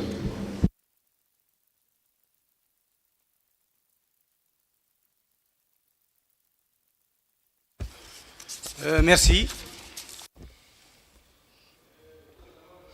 First of all, I'd like to thank the organizers. It's a great pleasure for me to take part in this first edition of the Blue Africa Summit, which gives us the opportunity to work today across 2 days to talk about the different issues pertaining to maritime domain between now and 2030. I would like to thank the organizers and all those who actually contributed towards organizing this wonderful day in Tanger. Mauritania is a coastal country with a lot of fishes, and also we have protected coastal zones like Dowling and also that of Châteaupoul. The community of fisher folk actually live in the coastal areas in Bandaga, and they actually fish in perfect harmony with the environment. So the maritime resources are considerable. Regards to the Ministry of in this aspect of respect of the environment, and also the maritime community places an important emphasis on employment and also to protect the environment. And we also talk about the exploration in terms of gas and petrol, and also to try to conserve the density of the existing species. And so when it comes to government actions, in July 2022, they have a policy when it comes to fisheries, a maritime sector planning for 2024. This letter is integrated management of maritime spaces in the coastal and littoral spaces, and also the blue economy is really important. It's really a tool that is adapted to promote the promotion of the blue economy when it comes to the maritime space. And that is the elaboration of an occupation plan of the maritime spaces in sync with the initiated initiatives.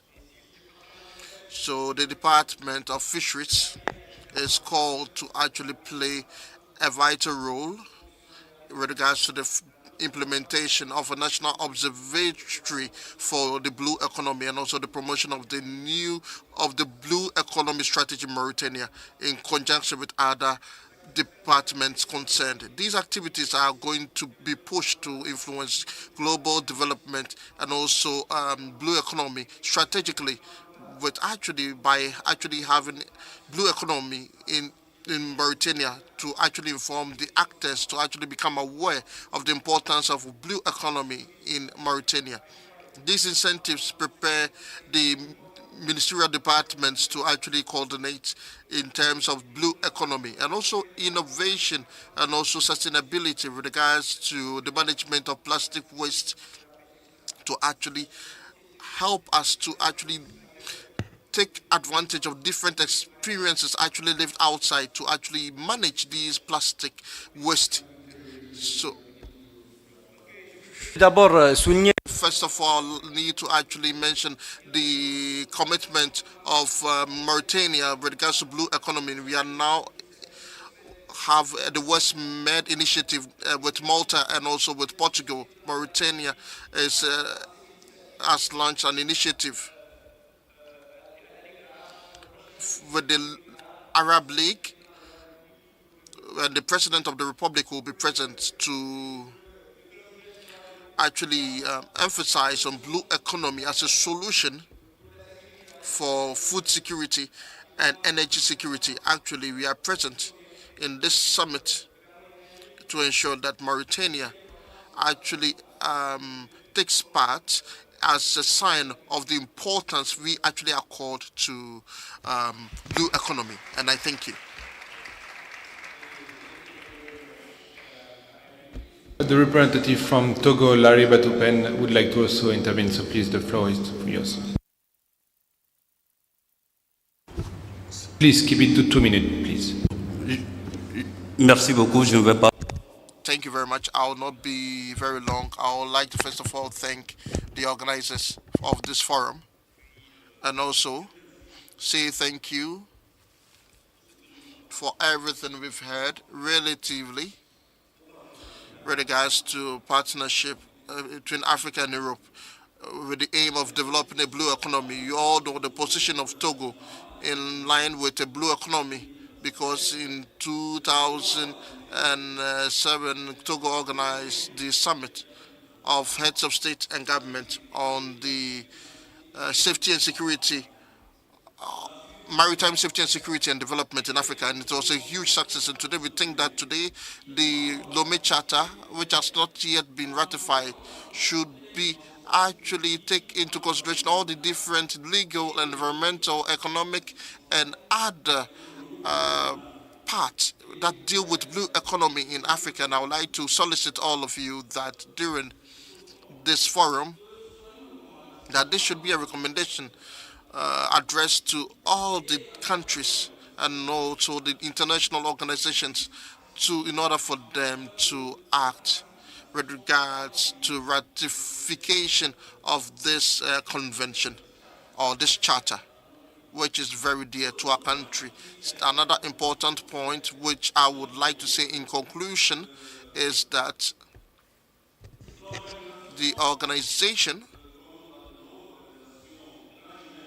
of the Youth for Blue Economy in Africa is organizing in March 2024 a forum for the youth in Africa on this topic of sustainable blue economy, and also we will talk about clandestine immigration under the high auspices of the President of Togo. And we would like to thank you for the countries that will be present, all the different organizations that will be present, to actually lift high the notion of blue economy in order to be able to actually get the youth accustomed to this particular topic, which I think creates employment and also creates resilience, and which stops our youth from migrating towards Europe illegally.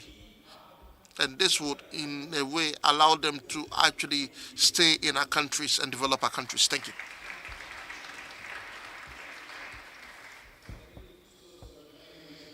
We're just getting started here, so it's a bit of a shame, of course, that we don't have the whole day, but it is what it is, and I'm actually really looking forward for the next panels. But before we go there, I'd love to invite the French ambassador for the ocean and the pole to make the transition. There you go.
Voilà, merci le Maroc.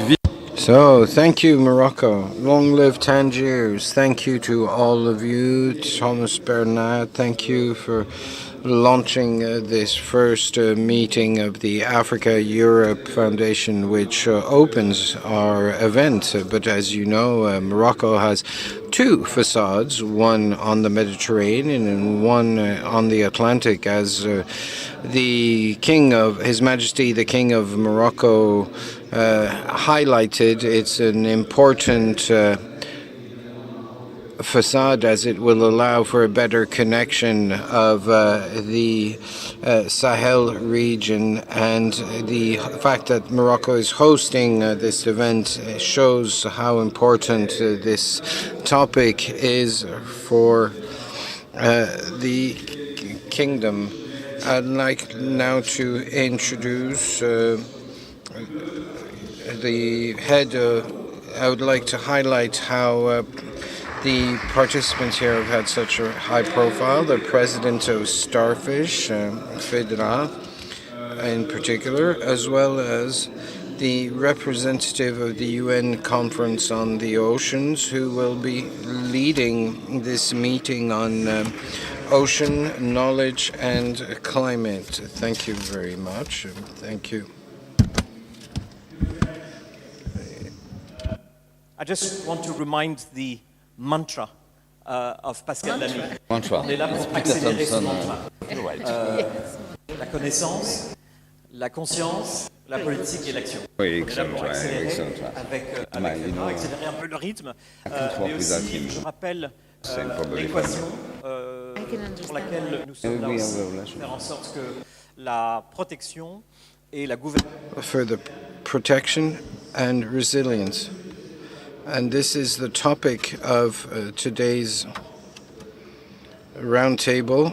There's a microphone interfering. Sur ce que nous aurons. And we will be taking stock of what we've been able to do. Olivier Poivre d'Arvor.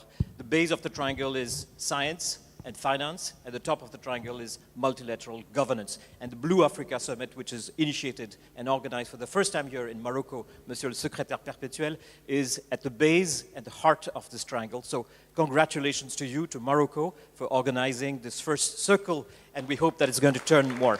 Fedra, à toi. Thank you. No, this is not working. So thanks a lot for inviting us to moderate this very insightful session. So our format is thought to be dynamic and engaging. What it means that you will all have 3 minutes to wave your narrative through insights, suggestion, recommendation, and bringing also your vision. So it means that Ashok and I will be your timekeepers, advising you when you have just 1 minute left to conclude your narrative. After 3 minutes, we'll ring the bell, and I have a stick to beat. More or less, yes. And after one first group of subgroup of session within the same round table, we will stop and open to question from the floor. Please, an advice, this is just not a formality, this is an opportunity. We are building the bridge from personal, individual insight to lead to a collective dialogue. So it is really the space in which we can dialogue each other and go through a common vision for Africa and beyond. Thank you. Alors, nous allons commencer le premier groupe. We will be launching the first group of the second round table. We will be speaking of erosion and possible solutions. And we will be hearing from 4 speakers, the idea being that everybody can partake. Federica, the floor is yours. We will have Madame Ella Mahmoud Ali, professeure d'océanographie à l'Université du Canal de Suez en Égypte, and spécialisée en écologie du phytoplancton. Mrs. Mohammed Ali, Elhama Mahmoud Ali. Experience through this session, and sorry for the translation, and I will manage to keep it separate. And then we will invite Mr. Vladimir Ribainin, that I think is online on Zoom, ancien secrétaire exécutif de la Commission océanographique intergouvernementale, sous-directeur général UNESCO. And then we'll ask Madame Corinne Almeida, professeure et directrice université technique de l'Atlantique, to join the discussion, and expert on changement climatique et la gestion adaptée in climate change and soil management. Thierry Verdieu, présidente directrice générale, Institut de recherche pour le développement. Madame Valérie de l'Université de Marseille, the University of Marseille, and the ex-minister for the sea, Mr. Bouchael El-Moumni, president of the Abdelmadek Sadi University in Morocco. Your narrative, I will just present you a guiding question that is related to which are the strategies that can we implement to mitigate the impacts of climate change on our ocean, including, of course, all the impacts that we very nicely described this morning and yesterday. That means sea level rise, erosion, and extreme phenomena, and all the issues that you presented in your agendas. So please, Madame Helma Maudi Ali, the floor is yours. Thank you. Good morning, everyone. Assalamu alaikum. First of all, I really feel honored to be with you these couple of days, and I really want to thank very much the organizer from Morocco to this event. Everything is going very extremely perfect, except one challenge I have facing because of the wide spread of the French language, which I very poor in it. Yes, there is interpretation and which allow English translation, but I'm still miss lots of conversation. For example, this was in the gala last night, but I was pleased to understand when they said bon appetit. Going on with my short speech, I need first to express my gratitude to speak here as an African for an event seeking for prosperity of the continent. And it is really a promising hub opening a new strong bridge between Europe and Africa. I know we concern several challenges that face our ocean, the three oceans in Africa, between Africa and Europe, including pollution, biodiversity loss, plastic pollution, wastes, insecurity, and others, transboundary issues. But I really want to focus here on climate change, which is fairly mentioned yesterday and today. And I think it is one of the global top challenges facing oceans and coastal environment. As a researcher and the university staff specialized in oceanography, in addition to my role as a lead author and contributing lead author for the IPCC latest report that include a separate chapter on the Mediterranean and another one for Africa, which is a fortune for all of us. As you know all, our continent is responsible for only a fraction of global greenhouse gases emissions. However, it suffers disproportionately from climate change that extremely harms food security, economy, and ecosystems as well. It also pushes displacement, migration, and worsen the conflict caused by scarcity. Africa is Madam, 1 minute left. Okay. As you know, Africa is an island that include like 37 coastal countries, which hosts 30,000 kilometer coasts. We need to work hard to protect this wide area of the coast. And I think that the latest Danielle that struck Libya in September the last, and would have thousands of dead and missed people. The Mediterranean is a boiling sea with multiple dynamics, and we need national efforts and international management and cooperation for its stability and prosperity. Most of the countries in Africa are facing several and various climate impacts and risks as well. Sea level rise, for example, in Egypt and Benin and Ivory Coast. We have South Africa suffer from bad weathers. We have West Africa have huge and long frequency of drought. We have lowland areas that suffer from subsidence and even saltwater intrusions, like the Nile Delta in Egypt and the Volta Delta in Ghana.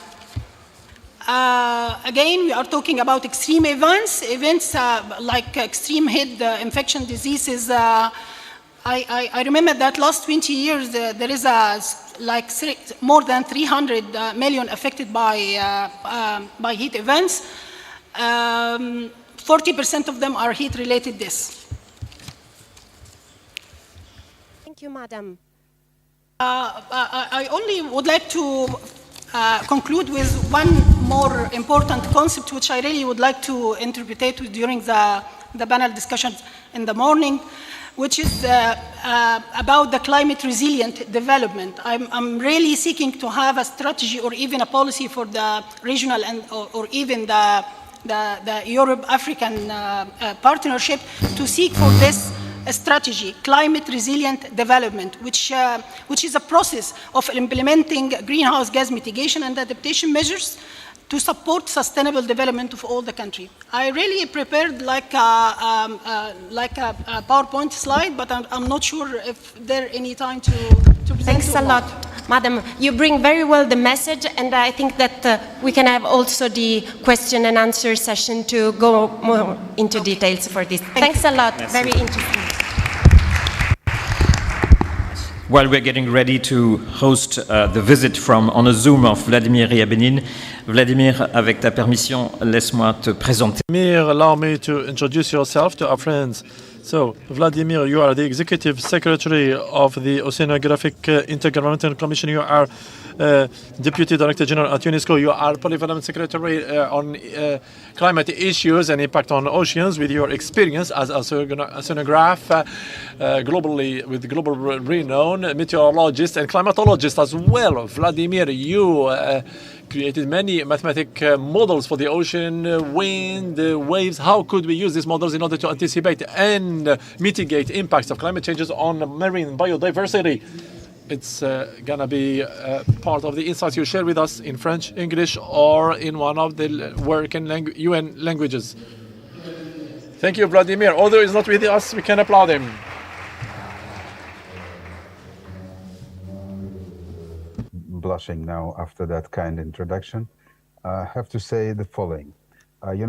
First of all, we need to recognize the gravity of the year that we are living in. And it's not only because of the dramatic events that are happening around Gaza and other places. I have to say that this year is the year of El Niño, and the usual temperature. Usually in the years of El Niño, the temperature is increasing, the average temperature, and this is now happening dramatically, 0.4 degrees higher than the previous temperatures in the observed period. This is 1/4 of the whole 1.5 degree interval that we wanted not to cross by the end of the century, and we just increased by 0.4 of a degree just in 1 year. So that's, it's of course not the average temperature for several years, but nevertheless, this is what is happening. I have only to also to say that Sustainable Development Goal on the ocean is the least funded Sustainable Development Goals among all 17. So that's the situation. It's a dramatic situation, and we need to change the paradigm. We have elements in the legislation now. We have Convention on Climate, Convention on Biodiversity. There's excellent targets. We have now the new High Seas Treaty on Biodiversity beyond areas of national jurisdiction. So, but the situation in the ocean is, and as many other domains, is the following. So ocean is a sick patient with many diseases, and there are many doctors that are treating the patient. Doctors have to speak to each other. So I think this is a shock. Also, one of the tasks that you can achieve in the Nice conference. Now, to make sure that the doctors start to speak to each other. And the doctors will have to come up with a plan of curing the patient, not just treating the patient. The plan can be based and should be based on science. There is a fantastic opportunity to capitalize on the decade of ocean science for sustainable development. And because it's changing the capacity of science to deliver, there are also some plans of managing the ocean. And this management is climate smart. So that management would include also some protection from sea level rise. And of course, there are different players. There are governments, there is also private sector. I saw some representatives of private sector in the room.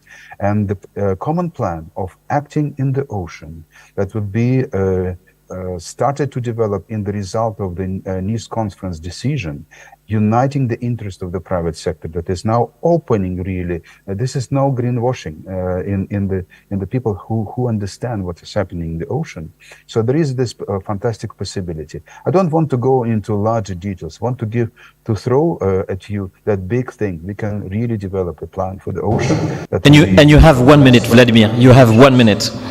And sorry, Yashok? You have 1 minute, Vladimir.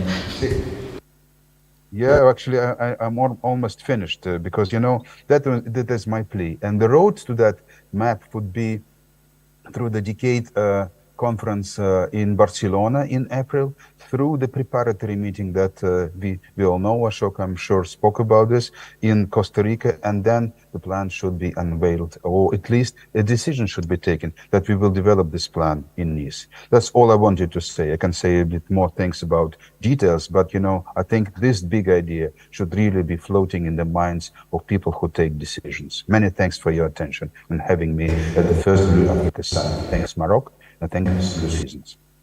Formidable. Thank you so much, Vladimir. Great. Thank you so much, Vladimir. Fedra, our next speaker. Yes, thanks a lot. I will ask Madame Corinne Almeida, professeur directrice Université Technique de l'Atlantique, she's an oceanographe biologique, expert dans l'écologie et la conservation des communautés corallines. Corinne, the floor is yours.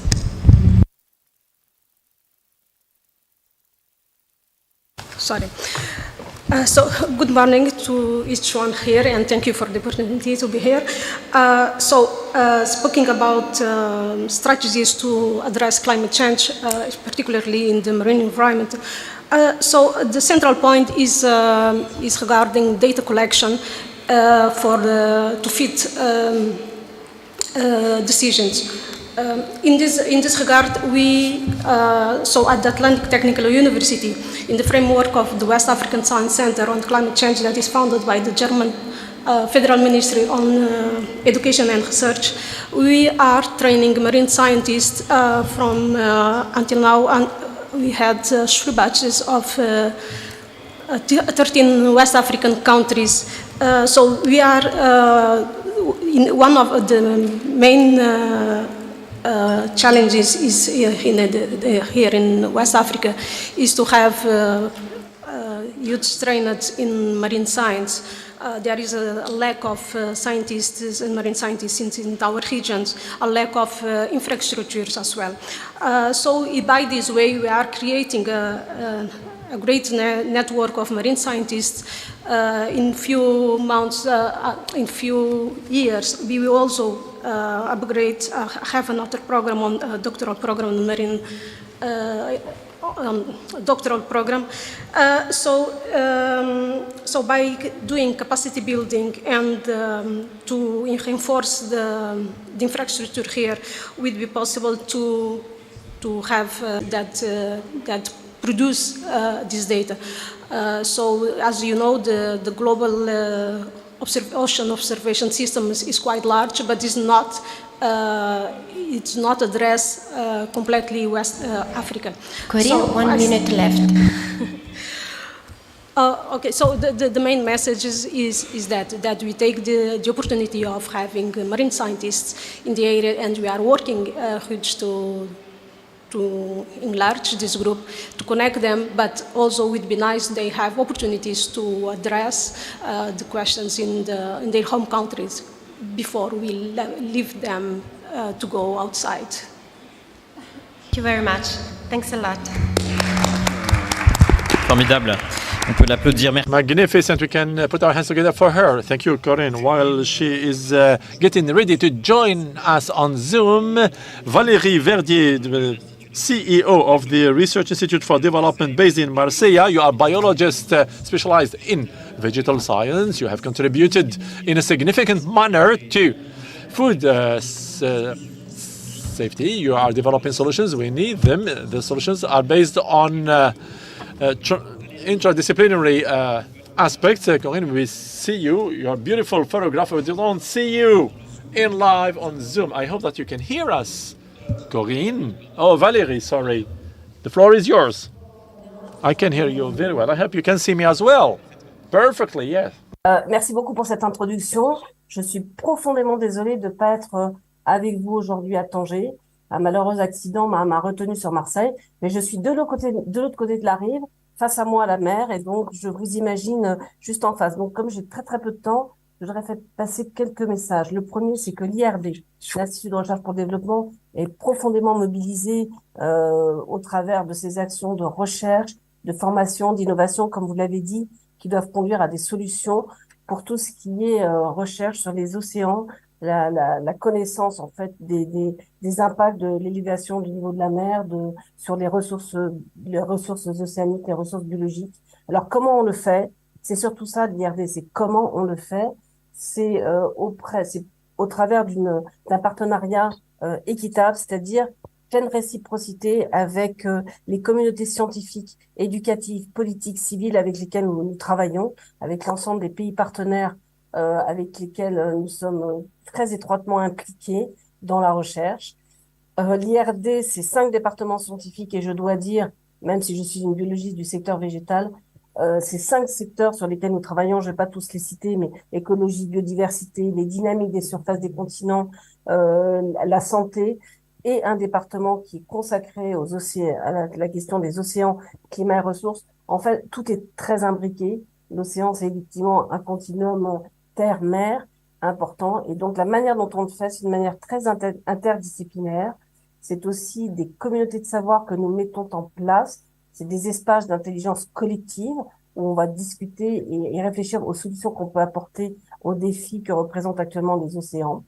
L'autre chose, c'est que, pour donner quelques chiffres, c'est 15 unités de recherche à l'IRD qui sont mobilisées aux océans. Ça représente à peu près 300 personnes. C'est aussi des dispositifs que nous co-construisons, notamment avec nos partenaires et essentiellement avec nos partenaires africains. Donc, dans le secteur des océans, nous avons à peu près 8 laboratoires mixtes internationaux qui sont co-construits ensemble. Je prends pour exemple, un laboratoire mixte international qui s'appelle Éclair et qui est basé au Sénégal et qui permet d'avancer sur la compréhension du rôle de l'océan, les cycles biogéochimiques, la variabilité du climat. Donc, c'est tout ça que nous co-construisons ensemble. Il ne faut pas oublier aussi que derrière la recherche, bien évidemment, il y a des solutions qui doivent construire aux innovations, qui doivent créer de l'emploi. Je l'ai entendu dans la première session. C'est extrêmement important qu'on soit aux côtés de nos jeunes et nos jeunes Africains pour aller vers des innovations qui peuvent effectivement générer ensuite start-up et entrepreneuriat. Et puis, je voudrais juste aussi, dans un autre message, c'est dire aussi que les pays côtiers du continent africain, ils vont être des acteurs centraux lors de la 3e conférence des Nations Unies sur l'océan qui aura lieu à Nice. L'Afrique, il faut le savoir, avec une population qui vit à moins de 50 km du littoral, une population qui doit doubler, elle est confrontée vraiment à des enjeux extrêmement importants. Et c'est là aussi où il est plus que jamais nécessaire de considérer les socio-écosystèmes littoraux et océaniques dans toute leur complexité et leur dimension multi-échelle. C'est vraiment, comme je l'ai dit, des interfaces, continents, zones côtières, zones économiques, sans oublier les îles. Et donc, c'est en cela que l'IRD souhaite renforcer bien évidemment son investissement dans la recherche. Pour cela, il faut des moyens et on se bagarre tous. Et merci à Monsieur l'ambassadeur Olivier Pavard pour l'investissement qu'il met à nos côtés pour justement qu'à l'échelle mondiale, il y a un investissement. Et comme l'a rappelé Vladimir, que l'investissement il porte sur les océans. On doit avancer beaucoup plus vite sur l'ODD 14 en particulier, pour conserver et exploiter de manière durable les océans. Donc, merci. l'IRD est là, même si je suis de l'autre côté de la rue, avec tout cet investissement, comme j'ai dit, dans la recherche, formation et innovation. Merci beaucoup pour votre écoute. Merci beaucoup, Madame la Présidente. On sait à quel point, Valérie, vous nourrissez la réflexion et l'action, et notamment, je me permets, de l'ambassadeur Olivier Poivre d'Arvor, et que l'IRD est très proche de nos travaux, de la task force que l'ambassadeur préside toutes les semaines pour construire cette UN Ocean Conference à Nice. Merci beaucoup. On peut l'applaudir. Thanks. We are now moving to Professor Ricardo Serrao Santos, and former Ministry of the Maritime Affairs in Portugal. Professor Santos is really an expert of the marine ecosystem and marine biodiversity, so we look forward to know your insights and recommendations. Please take the floor. Thank you very much. C'est un grand plaisir de... It's a great pleasure for me to be here for the Blue Africa Summit.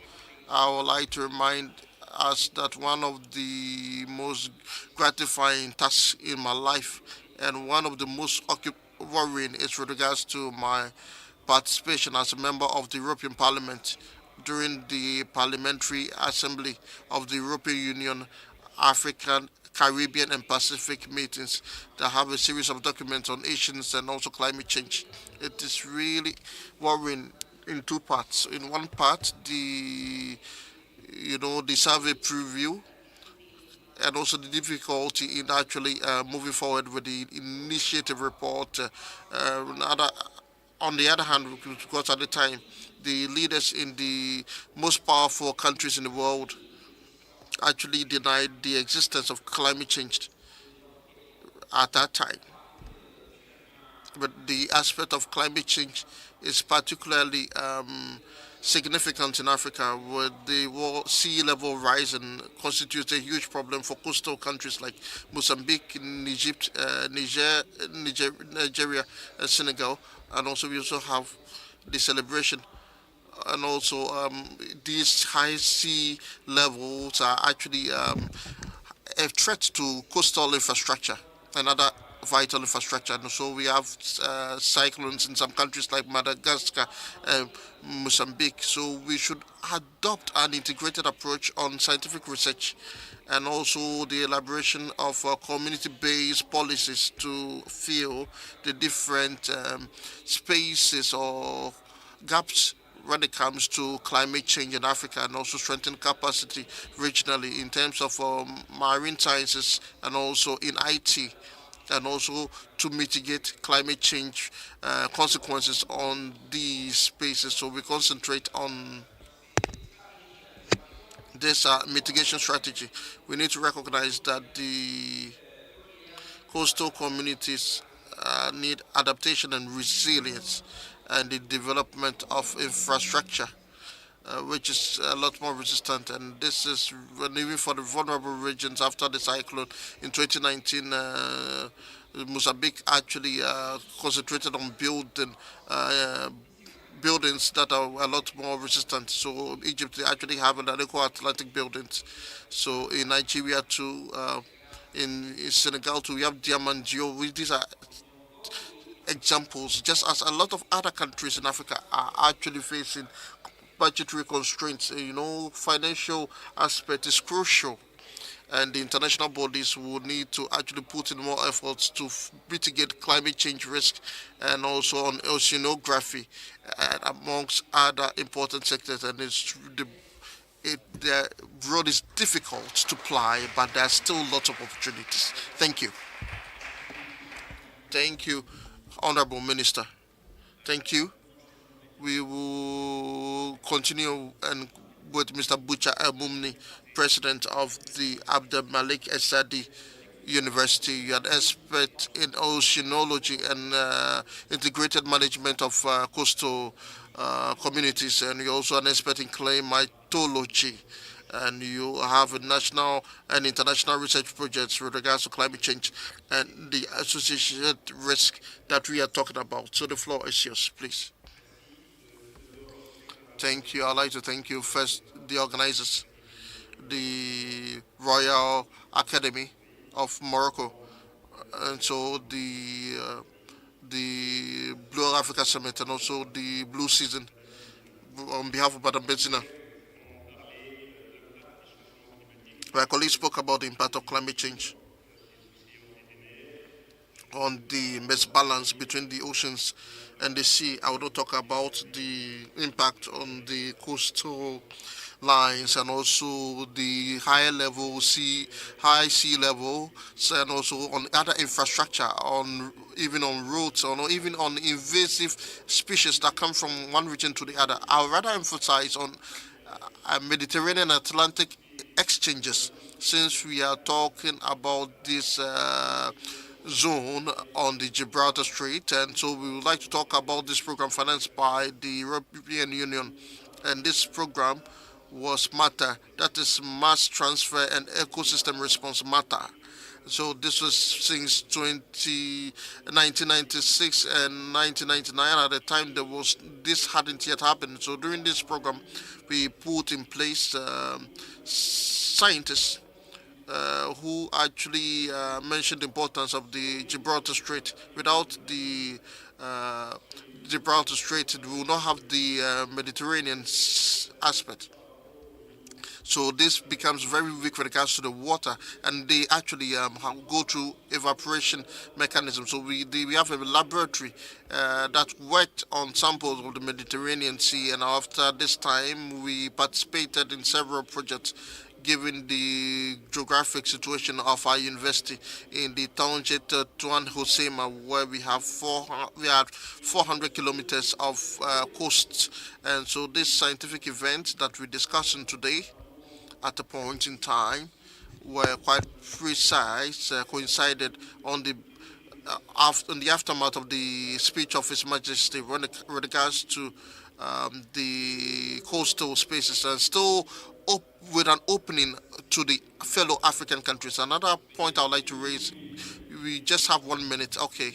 Second point is I would ask the organizers to think about the creation of an African Institute in science, rights, and blue economy, and also sea-based economy, and to develop all the different skills to actually safeguard and preserve this common heritage, which is the ocean. Thank you. Bravo. Thank you, Mr. President. So now, if you all agree, without transition, we'll go to the second part of this panel on science and technology to the benefit of the ocean. So we see the ocean as a solution to problems linked to the climate change challenges. So I can see our friend Pierre, and we're going to start Fedra, Madame Hamel, Sheffield University professor at Université d'Espagne, Tunisie. Please, the floor is yours. Oui, merci. Alors, c'est cette fois-ci. Thank you very much. Let me seize the opportunity of having these 2 minutes to share with you quite concerning effects regarding pollution impact on our health and human health in general. In the literature, it is well established that the pollution has negative impacts on all organisms, fish, humans, or even in white polar bears that has some negative effects on his skin that were found. But what is it about the human being? It's a taboo topic, actually, because we tend to say yes for organisms, but for the human being, there's nothing. So we are denying the effects, but it's not the case, because the human being is in the top of this chain, and concentration of pollution aspects can affect as much human being as any other organisms. We are indeed affected by endocrine agents, anachlorys, plastics. All agents affect us, and the impact on human being are quite concerning. For instance, I give you a few examples. Maybe I will be scaring you, but infertility, spontaneous cancers, breast cancer, cancer of prostates and testicles, increase of rate of male babies, and weak concentration of spermatozoids. These are the effects of pollution on the human being. So we are here facing a major challenge. Of course, the impacts are here, but what could we do? And here I can bounce back to what I said earlier with the surveillance and monitoring programs. But it's not enough to observe the situation once organisms have disappeared and the species are not here anymore. We will have to put in place early alarm systems that will allow us to determine the pollution effects, even if the presence of pollution is very weak. We're talking about biopollution, biomarkers, for those who know them. So in monitoring programs, We have to choose the organisms that indicate pollution, and then we have to choose early alarm systems that will allow us to determine pollution effects, even if the levels are very low, and detect the effects on the cell and the molecule, so as we will have a reversible system while we can take decisions. Political decision makers and environmental experts will have data while they still have the time to react. I consider this is very important. We have to work on these aspects. That's it. Thank you. Great. Thank you. It's quite a passion. Thank you for maintaining this tempo, as we say in Italian. Mr. Pierre Balurel, you are CEO of Mercator Ocean Polytechnician and Oceanograph.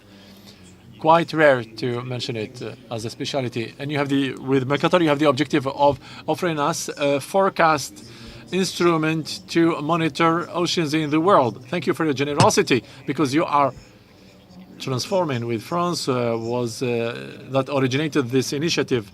International Mercator, an intergovernment agency that normally should be launched in June 2025 during the UN Ocean Conference. My dear Pierre, the floor is yours. Thank you very much. I'd like to start by warmly thanking the Moroccan authorities for the warm welcome and the organizers for the quality of the times we are sharing here. I'd like to make a suggestion. So as we build a digital version of the ocean, it will be a digital twin. We'll build it together. And we put here all we know at digital level about the ocean. I love this idea because there is a dynamic version of things. When we have access to this, we can make forecasts. We can go backward in time. We can establish scenery to understand. It's like moving from a book to cinema or a video game. So we'll start by transferring the knowledge and act consequently. The EU Commission was one of the first organizations to understand the necessity of massively invest in this, well before the states react. And today we have the capacity to have a first digital twin. And the Starfish mission goes further in order to deepen this issue. The second reason that for which I like this is data are mobile. It can be shared, and it goes very fast, and we can immediately share what we know with the others. There are some barriers that we try to overcome, like access rights. Everything is open. It's all open. The cost, it's all free of charge. The technique, we are trying to reduce the barriers, and we also have the knowledge barrier. Do we know what to do with these data? UNESCO, within the framework of the decade of ocean science, put on us the responsibility to create this center in order to share our information and create together an exchange of good practice. It's called Ocean Prediction. And I invite you to join this network in order to make sure that we can learn one from the other. And the third reason, my favorite one, and remember the blue note of the Perpetual Secretary yesterday, is that it's creative. Data is creative. It can be combined, mixed. It's harmonious. And we can mix data and create something new. By sharing the data, we create more information. So we move from the local to the global, and we will learn more. It's for this reason that we want to be able together to create this digital version of the ocean. 3 proposals, 1 minute, I'm done. In June 2025, for the UN Ocean Conference, let's meet there. We'll do 3 things. First, we create a large system that I talked about. We adhere to it. We share our data. We put at the disposal of everybody all of that. We'll do it. Everything is here. And we'll make sure that all your data will appear on this screen so as everybody use it. And then you can get back of the whole procedure and system. Then we create a virtuous governance, and this is what we're doing in the Blue Africa Summit, where we identify organizations, and under the auspices of Paul Arvor, Mercator Ocean is being transformed into an intergovernmental system, so as everybody can have the right partnership and involvement. And the third moment, I don't know how to do it this time, we need to have a system that works, to have a governance, and we have to know what to do with it and what services we'll put in place. So let's meet in Nice and let's define together the service. We talked about BBNG. We need assessment. We talked about plastic. We need to understand what will happen with this. Once the system is in place, what will we do together to start from local communities to cover the global needs? So let's meet in June 2025. Till then, let's work together. Thank you very much. Sorry for the last and effect every time we take the floor. It's just to remind us that we need to take the floor as little as possible. Fedra. Monsieur Lala Touré, directeur géomatique et vice-président du réseau de professionnels africains de la géomatique, chargé d'intégrer les technologies géospatiales de l'enseignement et la recherche à l'océan, la gestion des ressources côtières. Please, Monsieur Touré, the floor is yours. Here, not here. It's not here. It's neither online. Merci beaucoup. Merci. Thank you very much. Group number 3. If you agree, Ashok. Vas-y. So we changed the plan. We are not interacting with the question, fire question. We go through the. Je propose qu'on fasse à la fin de ce. I suggest that we take questions with the last group. We started 30 minutes late. We try to finish 15 minutes earlier. Now, Group 3, for protection of oceans and resources, we will focus on blue economy.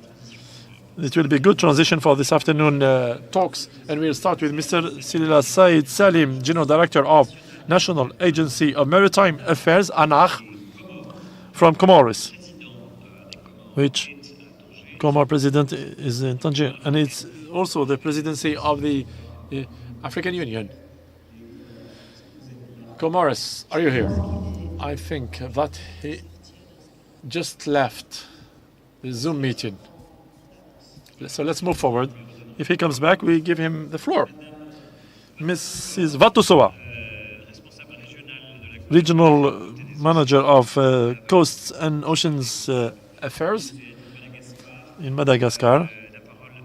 You have the floor, madam. You are here? Okay, good. You are an activist, a passionate activist for Madagascar fishermen. You received the Ripley Reward 2019. You were elected president of Mayare Network in 2020 and recognized amongst the 100 youngest ocean leaders in preservation in 2021. Vetosoa, you have the floor. Thank you for being here. Thank you very much. Actually, I had this little slide to share. I don't know if it can be shared still. Maybe you could start, because since we jumped to the... I worked for IFN, but at the same time I am ambassador of fishermen community in Madagascar. Here we go, it's here. Not working. So, I will just talk to you about local communities, because here we've been talking about technology, science, and all what we do. But I want to talk about these populations that are one of the poorest populations and most vulnerable to climate changes. And unfortunately, they don't have the necessary means, be it technical or financial means, to adapt to the impacts of climate changes. But at the same time, they don't have all the necessary information on the major stakes of climate changes. I wanted just to share this illustration showing what's happening in the sea, what we don't usually see. But if you talk about fishermen communities, I'd say that climate changes have an important impact on their livelihoods, on their food security, and the sea became dangerous for Madagascar fishermen. They complain because before they had 6 months of rain, now there are only 2 months and a half or 3 of rain, which is not allowing them to have enough fishery products. I won't mention all the impacts of climate changes on fishermen, but in general, these communities are vulnerable and strongly impacted. And I think that I will just talk here, or introduce this slide. I see that Torsten is here. And with IUCN, we have this project now to put in place a trust fund for the indigenous populations, because at this level it will be a solution that will help us mobilize the necessary financing to adopt an autonome approach where we will be able to assist them in terms of mitigation of to climate changes and capacity building, and to implement projects so as these local communities will cover their needs, since they have other needs than biodiversity and ecosystem protection. They need to have more food security, they need to have access to education, they also need to have access to health care, and unfortunately we tend to focus rather on biodiversity issues and climate changes in general. So here the idea would be to focus on the human aspects of the real victims of climate changes and how we could support them in order by capacity building and financial support in general. I think that the time allocated is very short, but I will be very happy to develop it further with you during breaks. Thank you. Congratulations. Thank you very much. Yes, thank you very much. Mohamed Senouri, directeur exécutif partenariat régional pour la conservation marine et côtière au Sénégal. Mr. Senouri est titulaire d'un doctorat en sciences de la terre et también d'un doctorat d'environnement côtier. Il a commencé comme chercheur à l'université. Chercheur, merci. Et depuis, il a travaillé dans l'administration maritime ou de même projets et programmes de recherche et conservation. Please, the floor is yours.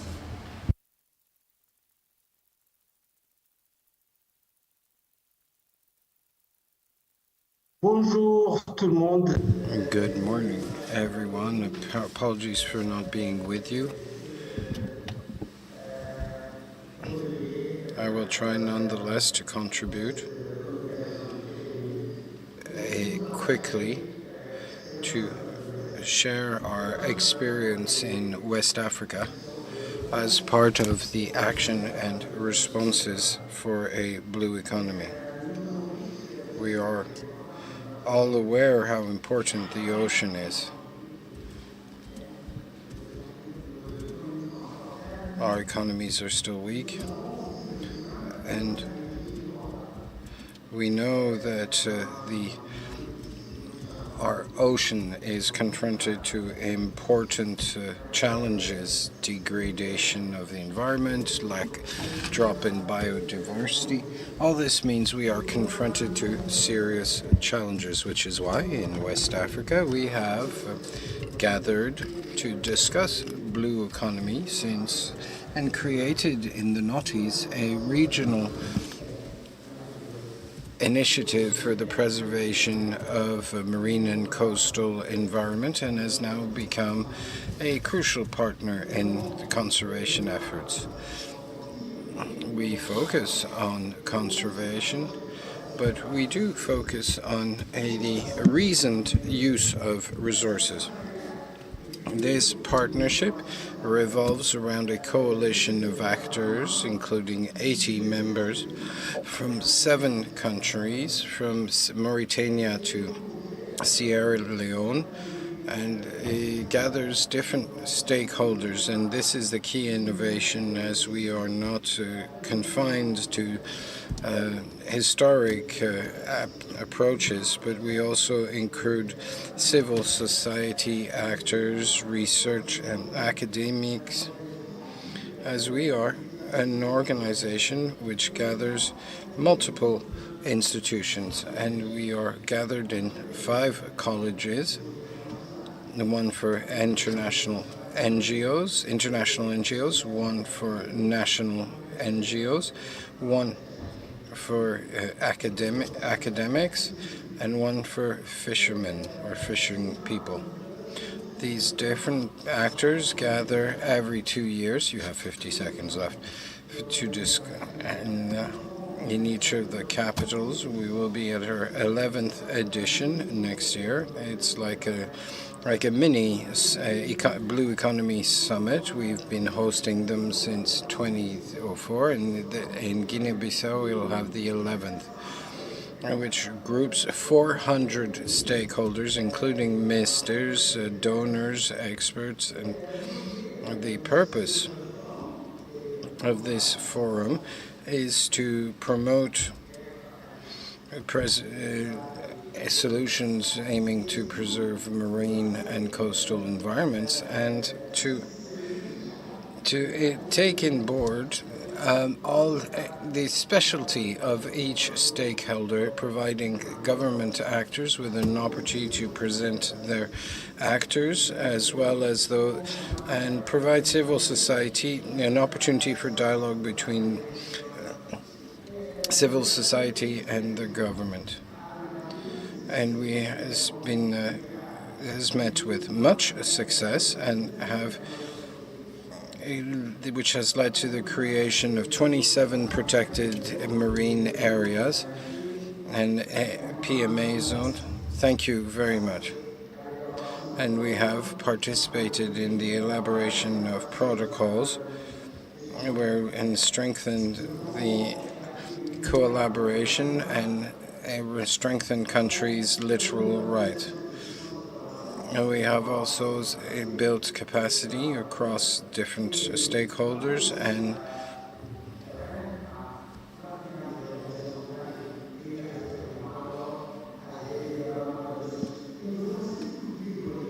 and we've conducted also advocacy. Brilliant. Thank you. Thank you very much, Professor. Thank you. And congratulations for everything you've done and your participation to this session now. We will now conclude with Mr. Pen from the coast of West Africa. You are ex-MP, specialized in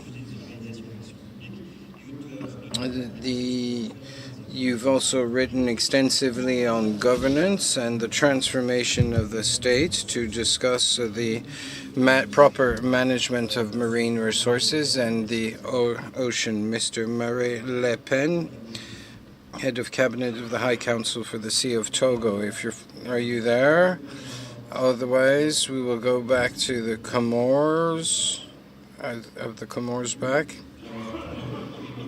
So, it's 12 o'clock. We will now give back the floor. We've managed to make up the half hour that we had lost this before, but to keep this interactive, we wanted to catalog those initiatives which were there, but maybe we could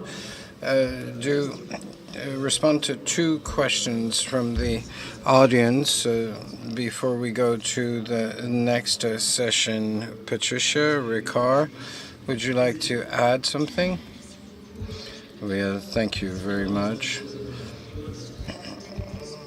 Well, I'd like to comment on everything that's been said this morning, and looking at the recurring trends, maybe the courage to look again at initiatives that date back to 10, 15 years old, which did not respond to the modern or contemporary definition of sustainability, the road to hell being paved with good intentions. In particular, aquaculture today has a bad effect on fish stock because of the growing demand of fish meal. So we have found a solution that we believe will contribute to a strengthen. We thought we were strengthening food security, but in fact we created a problem, and I think we have to be courageous enough to look back at these programs and improve certain decisions that were made in the context they were made in, but could probably be revisited. I would also like to pay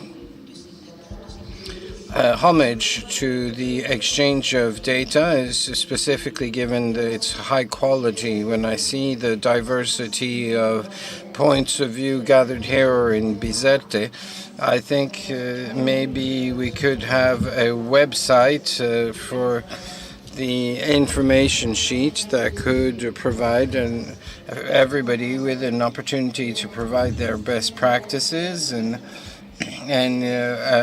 alerts saying, as it would be too difficult for each of us to conduct this monitoring by itself, but we could have an interactive Dropbox with an alert system. I think the maturity amongst the participants is there. We all understand what's at stake. I really like this idea of looking at the land from the sea, and that we have a maturity of very mature community, and thank you, Mr. Thompson, for giving birth to it. And I think there is a race between the fluidity of information. 3 minutes is great, but resuming everything in 90 seconds is very clear. So maybe 3 minutes for the keywords that we could have on this website hosted or shared by La Saison Bleue.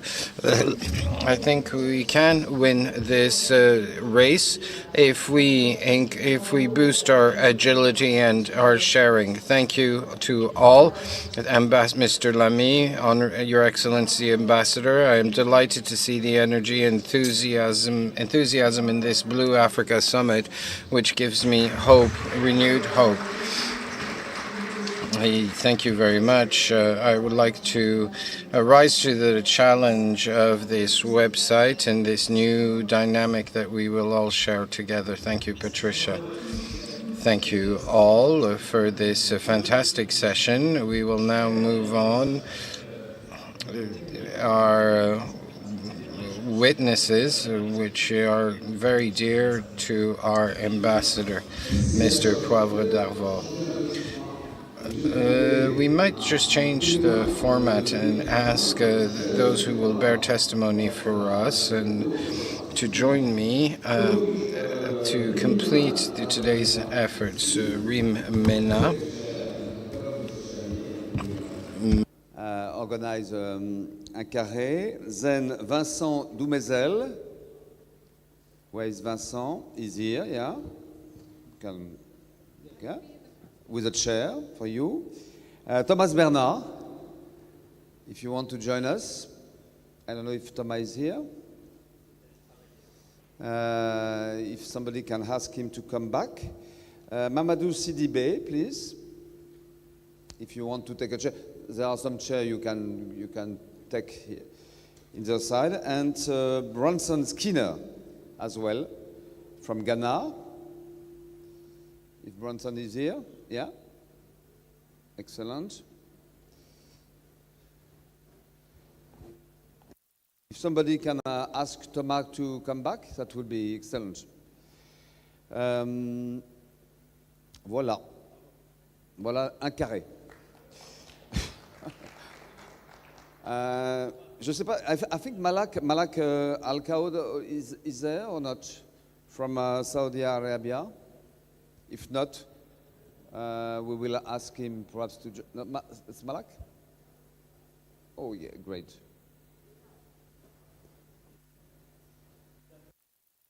There's some room spare here. Thomas, tu es appelé aussi, Thomas Bernard. Tu es appelé sur scène avec ta chaise. Please join us, Thomas. Qu'une femme remplace un homme. We have a great item of news, is that we have a lady replacing a man. Barka, je suis avec l'équipe de l'UICN. Good afternoon, my name is Malak Al-Kaoud.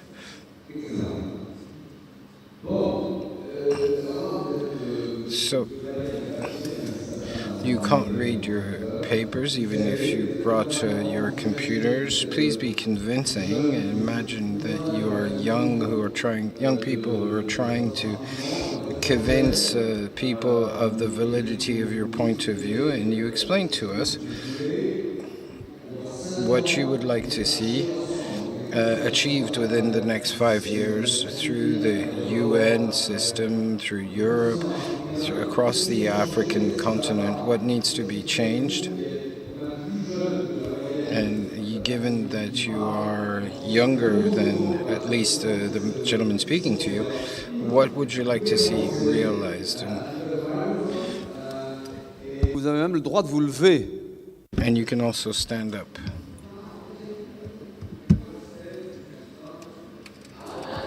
Wonderful. No one told me to prepare a dance. First of all, thank you so much. It's really an honor to be here today. My name is Riman Maalla, and I am from Bahrain. I'm not very familiar if everyone... I am loud by nature.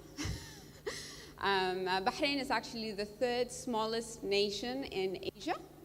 So we're quite tiny. And we are located in the hottest sea on the planet. So we're not only tiny, but we're actually hot, you know? It's quite crazy. And the thing is, like many countries around the world, we are very, very vulnerable to climate change impacts. And based on the University of Notre Dame's ranking, we've been ranked as one of the most climate vulnerable amongst the Arab states.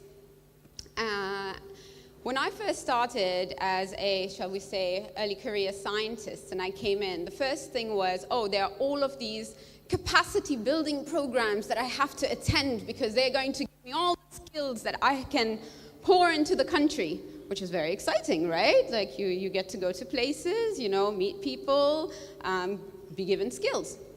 And then I'm a coral reef scientist, so I do the scientific diving and collect ecological data, and suddenly there's a project that comes and goes, the reef is dead, we've used AI because it's all about innovation, and you know, people want land, we don't have enough space, we're just going to reclaim that area. And I'm like, hold on, we did talk about innovation, but let's kind of revisit the whole definition of innovation. And also, what happened to the whole thing of let's channel that wisdom of our ancestors and marry it with science. And there seems to be a huge gap between that marriage, or that relationship has a very big issue, to be honest, in my personal view. So we talk about, you know, the triangle that Ashok this morning spoke about, which I really love. You know, the whole thing about science is in the heart, and then you have the finance, and in the end, you look at the governance. And science and governance are very much interlinked because a lot of the decisions that are made are based on, well, we hope that they're based on informed, you know, decisions based on scientific data. I'll just give you a little two points or personal experience points that I have encountered through my work. The first thing was we were told that part of this innovative way of monitoring, for example, coral reefs, which act as natural barriers to island nations like Bahrain. And when we get these IA-generated programs, they're usually designed by other countries that are very much advanced in their science, which is amazing. And it really gives us like a shorter way of getting to where we want to get to. But then AI is basing its analysis on the data given to it. But when our coral look different than the coral that live everywhere else, AI defines it as dead. And so it says 0% coral. And then I have all of these Bahrainis who go on vacation, for example, and they go to the Red Sea because it's a very popular holiday destination to most Bahrainis, and they go, we saw the amazing coral reefs on Earth, and now I see stones. And I'm like, that's not stones, sweetie. That is coral. And you are in the hottest sea on the planet. How did you expect the coral that is living in cooler waters to look exactly like coral living in the hottest sea on the planet? The fact that our reefs are living at temperatures that are 38 degrees, and that's what I work in throughout the summer. I dive in waters that are 38 degrees, and then I have to get a cooler so I can put cold water on my head so I can cool myself when it's already 48 degrees at the atmosphere. And then I'm told to work harder, you know? And then our corals are told to work harder. But AI then tells our governmental entities that everything is dead. And I'm like, well, I'm out there working, and I'm definitely alive, as you can see. Then my corals are also alive, as you will see if you just change your lenses. So the point being is we need to take the global science and fit it with the local science so that then we have chapters that are operational. So that's point one. And point two, I will be brief and I'm aware of time, is the whole world is looking at coral reefs, for example. It's all about bleaching, right? I'm sure you've heard in 2016, the Godzilla bleaching event, you know. It's killed corals around the world, yada, yada, yada. Okay, cool. But a lot of people forget about sea level rise. Why? Because most people always think about corals and them bleaching, but nobody thinks about corals and them drowning, because it makes no sense, right? But actually, if corals can't keep up their vertical expansion, they will drown. And then what happens in our nature-based solutions when it comes to protecting the islands? And that's the question I'm just going to leave you with so you can think about it. Thank you very much. Thanks so much, Wim. Will Amela, CEO and Scientific Marine Watch for la recherche and l'éducation en matière d'environnement by Rhine. So we will ask your neighbor, Vincent Dumézel, who is totally French, who is going to speak in English, with the director of the Agroalimentaire Foundation at the Lloyd's Register, and also advisor for the ocean at the Mondial Global Pact UN. Yeah, thank you. I will go on stage because I have something for the stage. Okay, so I will go straight to the point, and it's obvious for everyone that we need something to change. We are facing a climate and environmental crisis, a climate crisis, a social crisis, and a food crisis. We need a new solution. We need something actionable. We need to do something. We need a revolution, a civilizational revolution. Typically, 12,000 years ago, we moved away from prehistory, building a new world. We moved into civilization, but that was on land only. We are yet to enter the ocean civilization. We have to become civilized with the ocean. And how did we get civilized with the land? We started to cultivate the land. We need to cultivate the ocean. And that's how we will build a brave new world. So basically, if we want to repair the ocean instead of destroying them, seaweed, the lowest trophic levels, where everything starts, is the best place to go. So, and the idea is that seaweed, first of all, it's not something new. It's already there. 36 million tons of seaweed are cultivated in Asia, and that's billion euros. So there already is. We may wonder why only one region in the world knows how to cultivate a resource that does not need land, does not need pesticide, does not need to be fed, and guess what? Seaweed does not need to be watered. So really cool. Seaweed doesn't mean much. It's a very, very wide range of organisms, the oldest one in the world. I mean, it all started with algae. We are all descendants of blue algae here. Okay, we were floating in the ocean 4 billion years ago, and now we are what we are. Seaweed, as a multicellular organism, they started to live about 1 billion years ago, the green and the red. The green moved on land 500 million years ago. Only. And they gave birth to the entire vegetation that you see around you. So each tree that you see here is a descendant from seaweed. A green seaweed is more related, genetically speaking, to a tree or to an oak tree or to a strawberry than it is to a green seaweed, to a red seaweed. The difference between a red seaweed and a green seaweed is bigger than the difference between an elephant and a fungi. So that's a lot of biodiversity, which means a lot of potential. First and foremost, we need to feed the world using seaweed. Today, the ocean covers 70% of the planet and contribute to only 2% of our food, calorie speaking. So we need to feed the world with seaweed, notably. It's done in Japan, where they experience very, very substantial health benefit. Japanese people have the longest life expectancy. They have the lowest level of cancer, diabetes, obesity, and cardiovascular disease. Seaweed is antifungal, antiviral, anti-inflammatory, analgesic, and it's the best prebiotic we can get for our microbiome. If it's good for human beings, it's good for animal as well. It makes sense for everyone, I think, that we start using local seaweed rich in protein to feed our fishes in aquaculture instead of soy meal that are deforesting the Amazon forest and that are GMO that are traveling all across the world. So let's start to feed our animal with seaweed. It will have a lot of benefit for animal feed as well from land, boosting the immune system, improving animal welfare, and cutting by large the emission.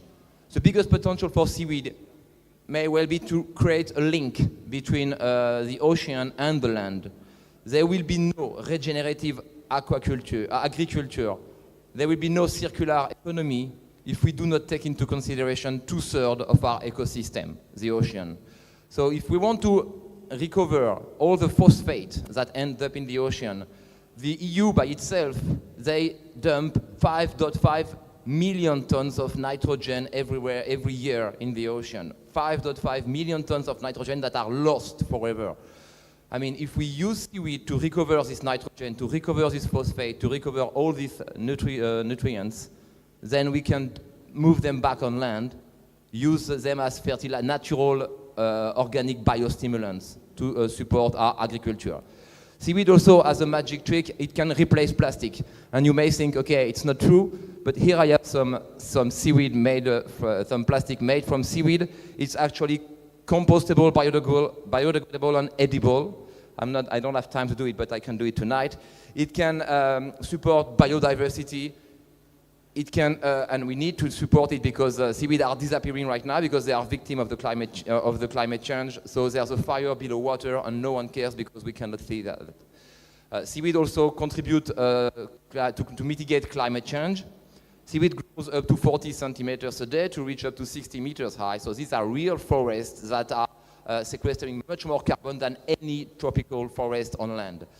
And last but certainly not least, because you don't need a revolution without tackling social injustice, seaweed can help to provide source of revenue and jobs to coastal communities, notably to women in Africa, as it is the case in Zanzibar already, in the very place where fishing resources will disappear, and we all know that.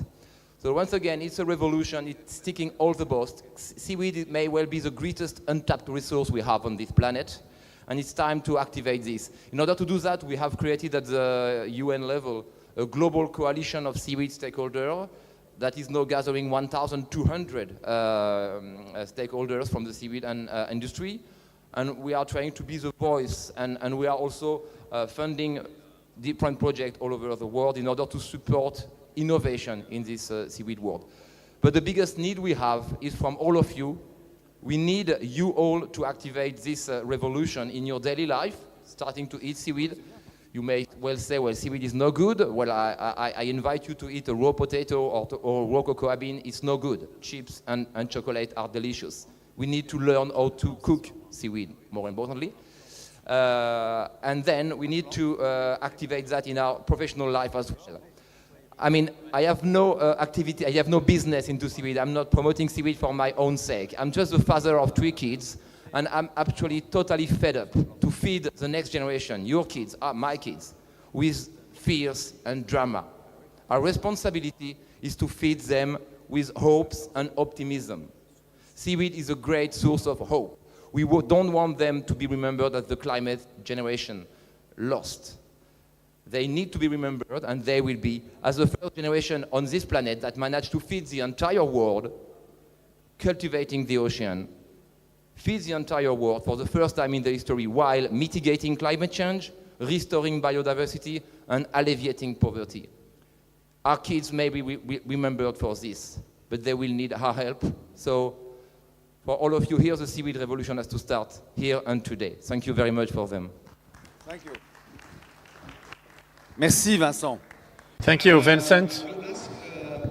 Now, Malak El-Kaoud to speak from the stage. Malak, you are member and head of the Waves Initiative in Saudi Arabia.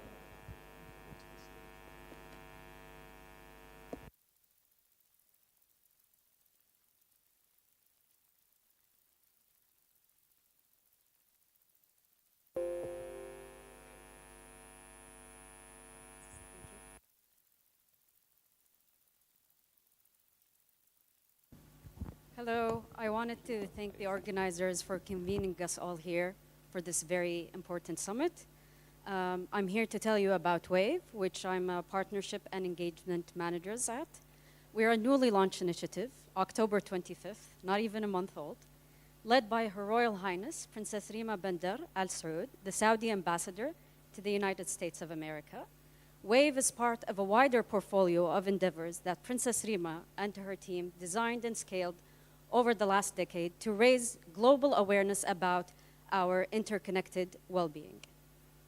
WAVE is a collective action platform striving towards the ambitious yet essential and attainable goal of ocean regeneration within a human generation. WAVE is powered by the Future Investment Initiative, a global nonprofit foundation driven by data with an investment arm and one agenda: impact on humanity. It has been referred to as the Davos of the desert. WAVE's mission is to engage diverse stakeholders across geographies, industries, and sectors, harnessing their collective energy to drive a global wave of regenerative ocean action. We're guided by expertise of a scientific and engagement council that includes Alexandra Cousteau as our chief navigator, award-winning ocean restoration advocate, granddaughter of Jacques Cousteau, Professor Carlos Duarte as our chief scientist, a distinguished aquatic ecologist and global leader in multiple branches of biological oceanography and marine ecology. His Royal Highness Prince Sultan Al Saud, chief activator, chairman of the Saudi Water Sports and Diving Federation. WAVE will activate unique and diverse partnerships and coordinate efforts to accelerate ocean regeneration and provide access to resources to generate actionable ocean insights, including programs such as citizen science, hackathons, open data platform. We'll also spark global awareness and engagement, including a global year-long awareness campaign and a week-long campaign called Blue Armada Week, where we'll deploy activities for coastal cleanups. Also catalyzing blue innovation through accelerating the deployment and adoption of disruptive blue tech solutions, supporting founders through mentorship, incubation, access to funding, as well as catalyzing and bridging innovation ecosystems. I wanted to note that we are soon launching a new venture competition for ocean regeneration with our partner Autonomous. I invite you all to follow us on our social channels for more information about the launch. We're also working on an initiative to advance thought leadership. And before we end, I wanted to, before I play a short video for you about our launch, I wanted to include by saying the journey towards ocean regeneration is not one we can achieve alone. Our discussion today merely scratches the surface of what's possible. There's so much more to explore and achieve, and I invite you all to reach out to further discuss how we can partner or collaborate and innovate together. And if you can now play the video, please.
Oui, voilà.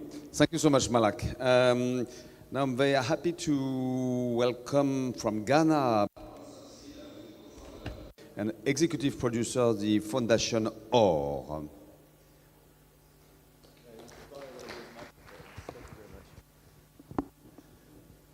Thank you very much. It's an honor.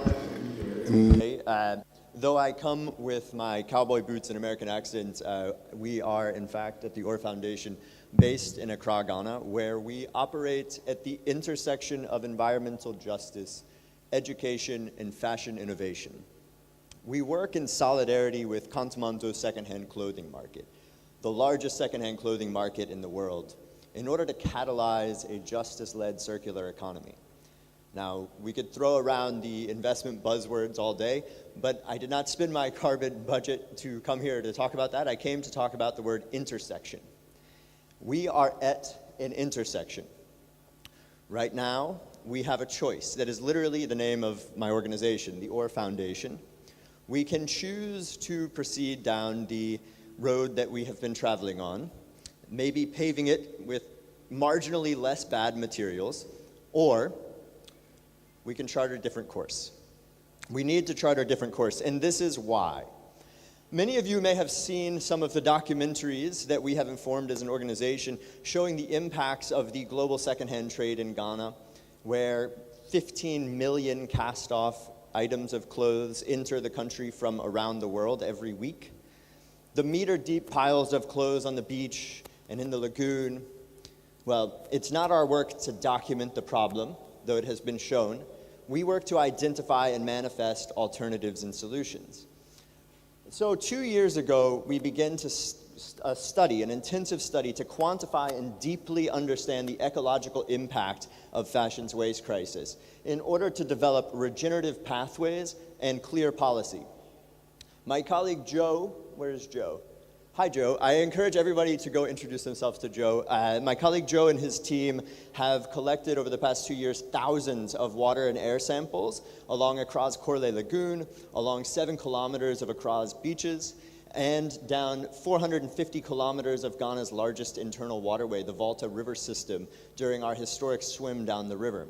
We are now, next week, we hope, actually launching our solar-powered research vessel to go off the coast in order to map the spread of this pollution and its impact out to sea. And what we see here in this photo is 50 milliliters of water from Accra's Korle Lagoon, imaged with UV fluorescence so that we can see the stuff that is not visible to the naked eye. And the hundreds of microfibers and microplastics we see here are the consequence of overproduction. And they have widespread implications, from heavy metal absorption into the microfibers that create these toxic bullets going out, getting into the fish, getting into our bodies, as we've heard our colleagues speak to the impact of that. The anoxification of the waterway, the depletion of oxygen, and thereby the greenhouse gas emissions when water is too polluted to support oxygen-based life. What we've also seen through our research is that nature is cleaning itself up. We right now have early stage proof of the microbial systems in the Korle Lagoon, where this pollution is such a mess, actually evolving to eat these microplastics and microfibers. And we as an organization are using this evolution to create community-scale bioreactors to clean up the mess made by an industry of Wild West overproduction. Last month, we removed 30 tons of waste from the beach and the lagoon. This is an effort that is multiplied by the great work of colleagues in the space on the ground, such as Plastic Punch, who you'll hear from later this afternoon after lunch. And our hope is that this time next year, we can take that waste, put it into our bioreactor system, and get useful, safe, compost-like substrates to support bioremediation, to clean up the mess that's been made. Now, these efforts don't take shape in a vacuum. Specifically, we need policy alignment to ensure that only environmentally compatible materials are produced and that production volumes are reined back in within planetary boundaries, to ensure that financing instruments actually support the work on the ground with the urgency that is necessary. My colleague Clemence, who is back there, I encourage you all to introduce yourselves. She she coordinates our advocacy efforts in the EU, and she can explain in more detail the specifics of the globally accountable EPR policies we are calling for to bring shark's teeth into the regulation, to make sure that the price of pollution is paid in dollars, not in cents, in order to force brands to take responsibility for such pollutions, changing their business model by embedding the price of cleaning up the mess they have made into the products that they are selling. Yesterday morning, I had the great pleasure of swimming in the beautiful pool here. At the same time, one of my colleagues in Accra was taking water samples where the Korle Lagoon meets the ocean. And we saw in those water samples that the dissolved oxygen rate was 1.9%. That is essentially nothing. Healthy water is 80%.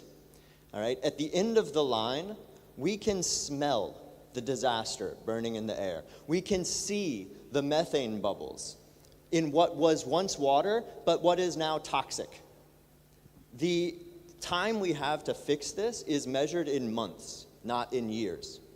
So the investment buzzwords we need to talk about, sure, they include circularity, but they also include oxygenation, they include bioremediation, and they include the education to hold ourselves accountable to our collective future, our collective today, right now.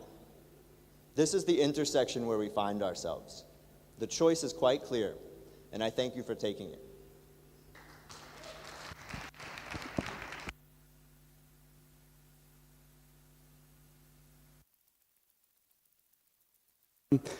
I will ask now Mamadou Sidibé, qui est le conservateur des parcs nationaux protégés aussi. Who is from Senegal? Mamadou Sidibé, the floor is yours, sir.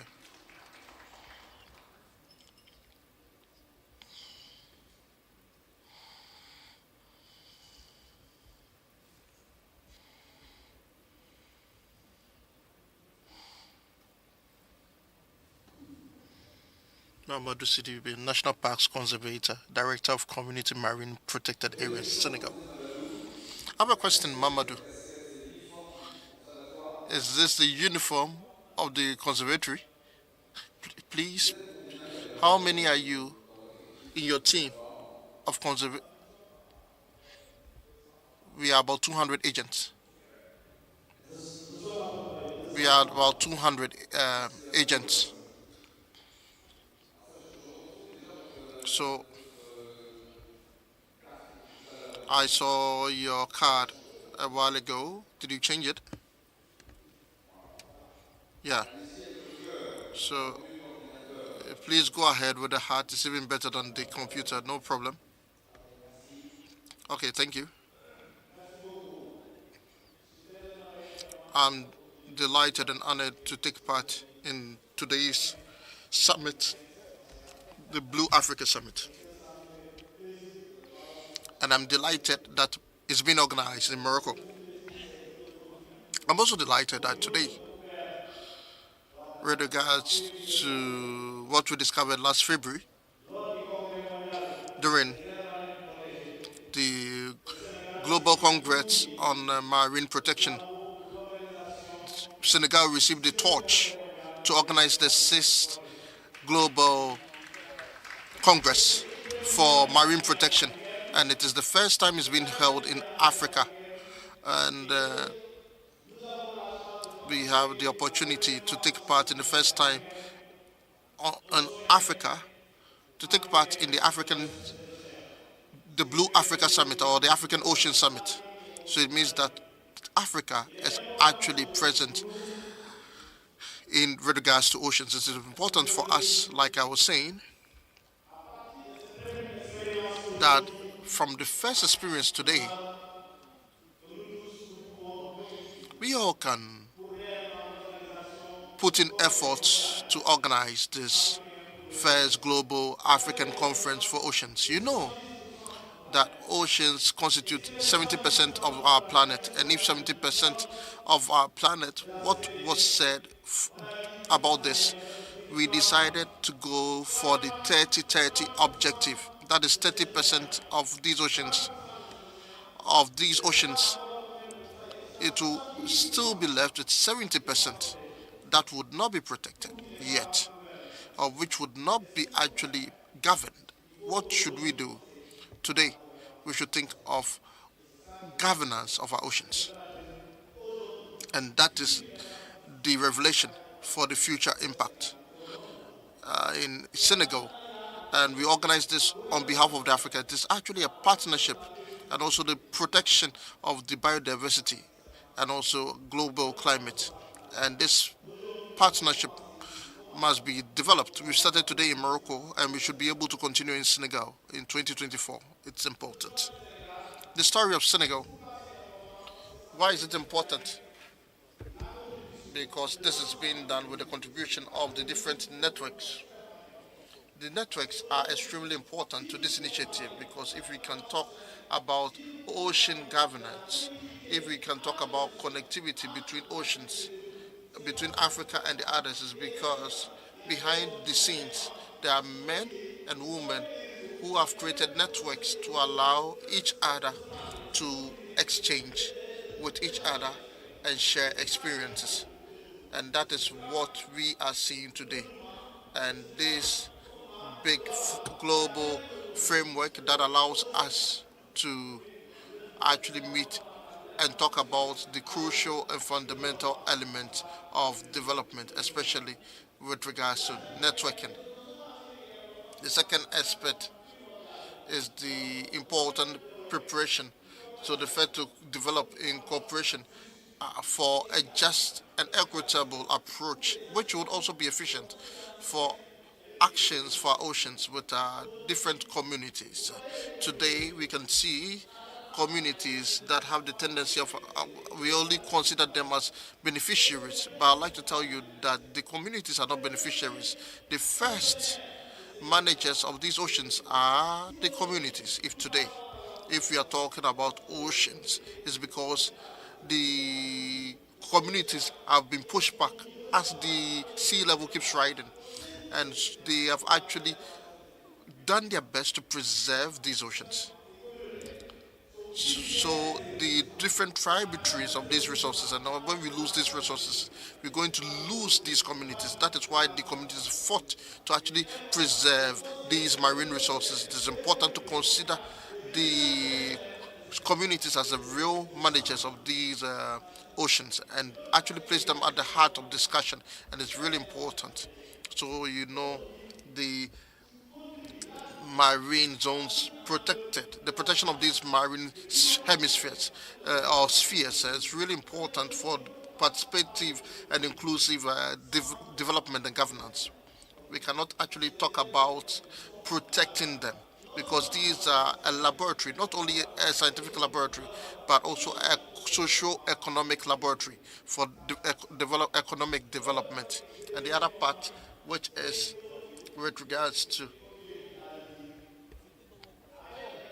the example of Senegal, like my colleague told me, communal governance is an indispensable means of actually managing this biodiversity and this other aspect that you should develop entirely. Like I told you a while ago, with Morocco, we are developing cooperation, bilateral cooperation between Senegal and Morocco with regards to higher education, research, and also with regards to project development for the conservation of our oceans. And it's really important good for these two countries to actually work for this. And also, all of us constitute a network for the Blue Belt. And if there's no Blue Belt, we are not going to have any oceans. Thank you. Thank you, Mamadou Sidibé from Senegal. We will call on our friend from Comoro Islands, who wasn't here a while ago when he needed to intervene. So please come, sir. So can you please talk to us about Comoro Islands? Okay. Thank you. I'll talk to you a bit about Comoro Islands because, sorry for my accent. So I'm going to share my experience with you with regards to the fishing in Comoro. So, you know, Comoro Islands, we are a coastal state, and we are also have ports. So internationally, we actually play a role. So we signed an agreement with a partner based in Dubai that actually registered boats or ships in the name of the Comorian state. So they took registered fishing boats that actually were fishing in the Gulf of Guinea, and Comoro Islands received a red card from the European Union. So we are actually negotiating to lift these sanctions. With regards to best governance practice, as the Director General of the Maritime Affairs Directorate in Comoros, we put in place a national policy with regards to the maritime security, and we benefited from about 30% of petroleum products that actually pass through the Comoro Islands coast towards other islands. So it is a risk with regards to marine pollution. That is why we recently integrated during a regional conference on science, we integrated a new parameter within the framework of the blue economy, and it was organized by this National Center for Scientific Research and also oceanographic research, and this is an entity that has an impact on the actions of the state on the oceans in Comoros. So this actually allowed to actually create awareness amongst the Comoro women that actually are implied in the protection of mangroves and also protected marine spheres. So we have awareness campaigns where we have periods where people should not go to actually go for fishing. So it is really important, and it's from these months that we actually authorize the fisher folk to go and fish, and the women are really implied in these aspects, and this made it in such a way that the government took a decision with regards to the restricting the importation of plastic sachet, which have a negative effect on the marine pollution. So we have leadership within the region for the promotion and protection of the blue economy within the ecosystem, as well as with regards to sustainable tourism, and also with regards to the protection of the marine zone with the implementation of the national plan on the fight against hydrocarbon pollution. So we had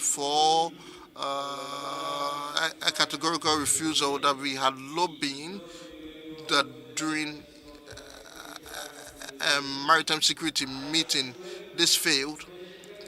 So this was an important project that was financed by the World Bank with regards to the implementation of a maritime route from the Mozambique Canal to be able to follow the petroleum products that actually send these products to the Middle East. So we have a petroleum vessel that actually sank. So we needed to put in place regional efforts to be able to make available all the different equipment. So science is art, environment. These are important levers for a country like Comoro Islands. So this is the experience that I have to share with you. So if there are any questions, I will be ready to respond. Thank you.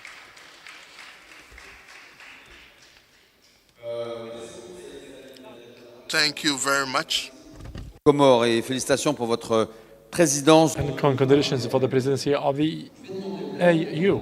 Last testimony, not the least, Barsha Mosai, originated Blue Economy Manager in Louisiane. Barsha.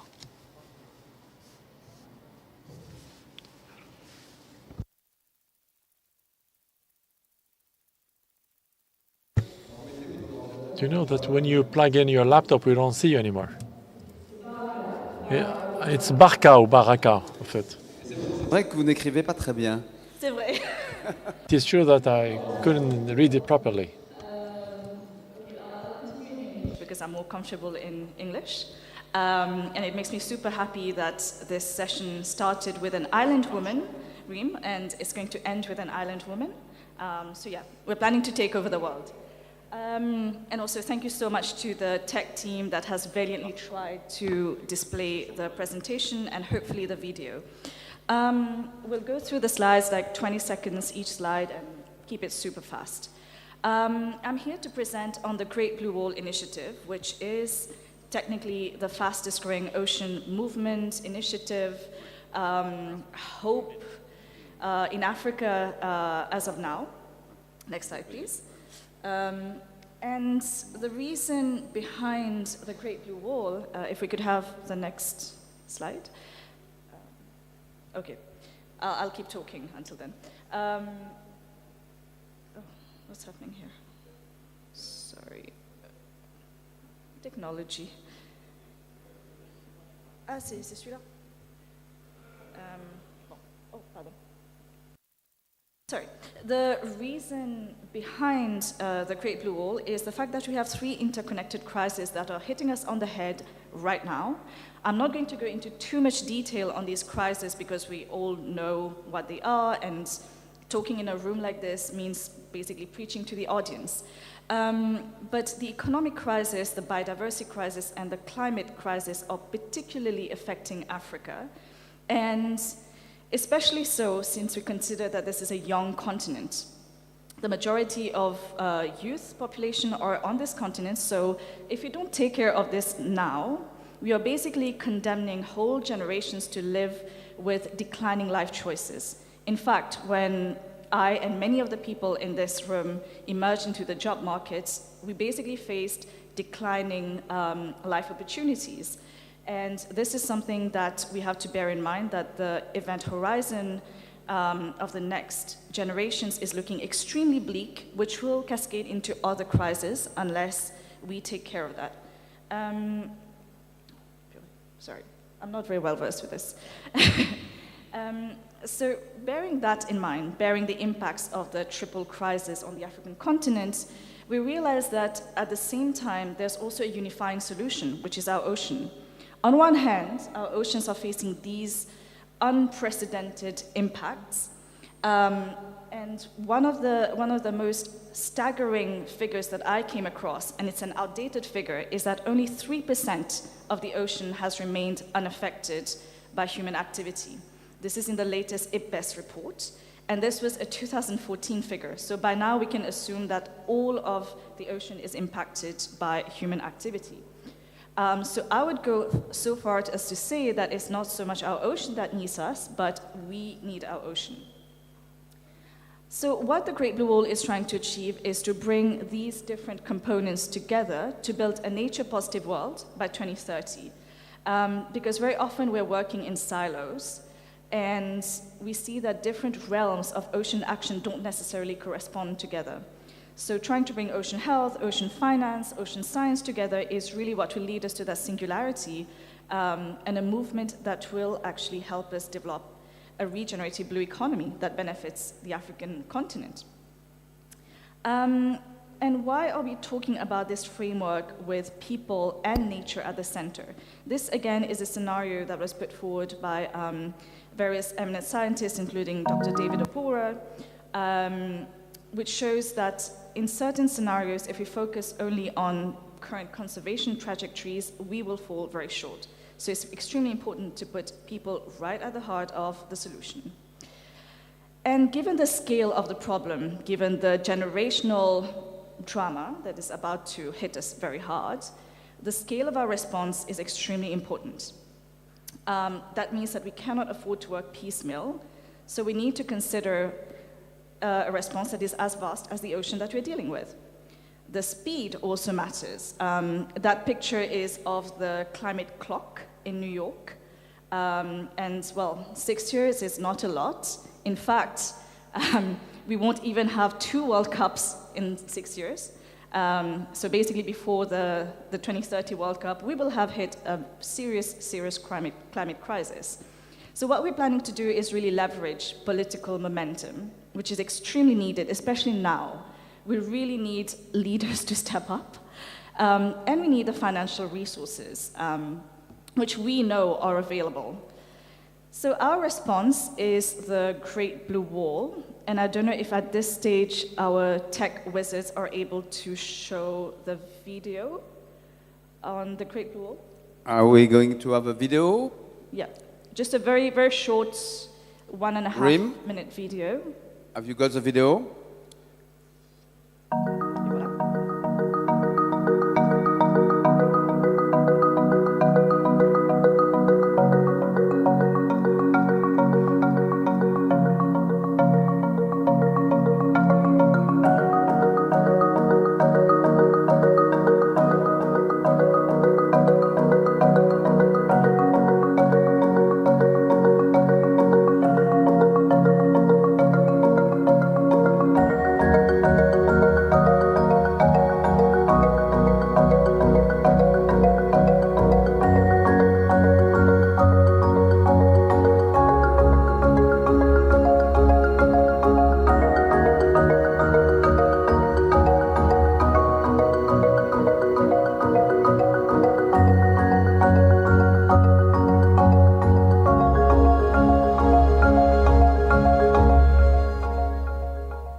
Merci. Thank you. Thank you, and that was also a small plug for the work that Alfredo is doing and the Friends of Ocean Action and Uplink, which are really fantastic initiatives and movements. I'll continue extremely fast to complete the rest of the presentation. So essentially the aim is that by 2030 to establish a connected network with the regional scope. These are some of the priority seascapes that we have identified, including Comoros. Our last speakers mentioned the Union of Comoros, and these would be connected by a living belt of corals, seagrass, mangroves, and people. And these are the three pillars of the Great Blue Wall. So very quickly, the first pillar is essentially to achieve and support the countries in the Great Blue Wall to meet the 30 by 30 target and beyond. Also to achieve net gain critical blue ecosystems to capture carbon, including through seagrass, mangroves, and other aspects of the living wall that I described. And the third is to develop a regenerative blue economy, which seeks to empower local communities and the countries participating in the Great Blue Wall with job creation, and also moving the paradigm away from what has been an extractive model of blue economy, a low revenue, I would say, extractive model of blue economy, towards a more regenerative, knowledge-driven one that is actually fit for purpose for the year that we live in. I don't think we'll have time to go into all of these details, but I'll be happy to share the presentation afterwards. So these are a little bit our ambitious goals. 2 million square kilometers protected in the Western Indian Ocean region through LMMAs, MPAs, and other conservation measures, as well as empowering local stakeholders. And we have a very strong focus on women who basically get stuff done. The living blue wall that I mentioned, with all the different ecological components that are extremely rich in the Western Indian Ocean region, that has actually been valued at conservatively at around $333.1 billion in terms of ocean assets. So you can see why it's worth protecting. And the regenerative blue economy, which essentially seeks to mobilize economic actors and just change the paradigm altogether. And the Blue Nature Program, so these are some of the components that feed into the Great Blue Wall. So it's not just an aspiration, it's actually taking place. Different bits of the puzzle are starting to fall into place through all of these actions. Again, I will share this presentation with you so that you can go through it at your own time and explore some of these different activities and also how you can support them. The Blue People Program, which is something that I'm personally super passionate about, looks at blue entrepreneurship and creating the regenerative blue economy through one bit at a time. And why this is extremely interesting is because Africa is also the continent that has the most entrepreneurial activity, also driven very much by women. So it makes sense to marry the two here. And finally, the Blue Partnerships Program, because partnerships are at the heart of what we do. And again, with your indulgence, I'd really like to show another small video, if our tech wizards The last one. It's the last one, I promise. Promise? It's very good. And then? It's very good. Yeah. Thank you. Video, last one.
That's it, and I have just two last slides, just very quickly. So this, in a nutshell, is the Great Blue Wall, and as I mentioned, the Great Blue Wall is about aggregating these small actions, but also the scale and the speed and leveraging political impact. And I would just like to highlight, again, that in Comoros, we had the Blue Future Conference, whereby we also paved the way to launch the a high-level panel on a regenerative blue economy, whereby the African continent really can assert itself, its priorities, and change the paradigm. So the Great Blue Wall, we invite you to join us, and thank you very much for your attention. Thank you, Baraka. Baraka, we had the chance to meet you and to have you on floor, and I would like you to applaud all our guests. Young leaders. Oh, you can stand up now. Young leaders now. Thank you so much for your testimonials. 10 seconds from Saïd Salim from your seat. You want to thank somebody? Oui, merci, Monsieur le Président. Thank you, Mr. Chair, for giving me this opportunity to thank someone here with us who has done a lot for Comoros. I'm talking about Professor Dr. Mustafa Zarwan. And I will inform you that Comoros are an African country, but at the same time an Arab country. So Comoros had mestizos, Yemenites, who got married with some Bantus. And from the affectation of Professor Zabak on behalf of ISESCO, who did important researches on the topic, making that Comoros were considered as an Arab country and member of the Arab League. So I see this opportunity to ask my colleagues to put their hands together for Professor Azabak, who is an emeritus professor in our university.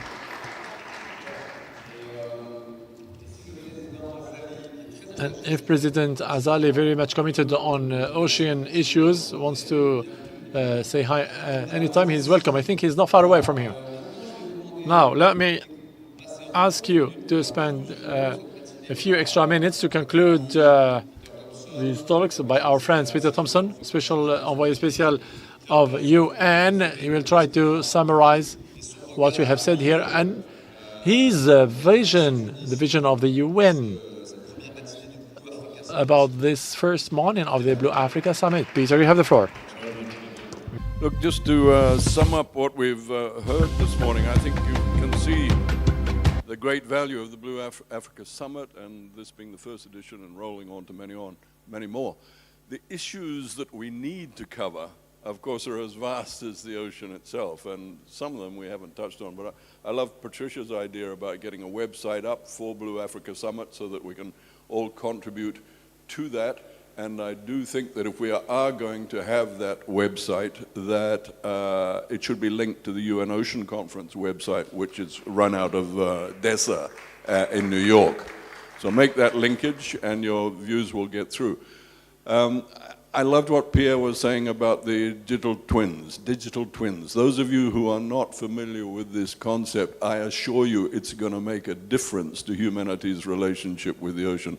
So those that are not familiar with digital twins, please learn about it. I was at the Digital Twins Summit in Xiamen, China last week, and which was a follow-up from the first Digital Twins Summit in London last year that I was speaking at.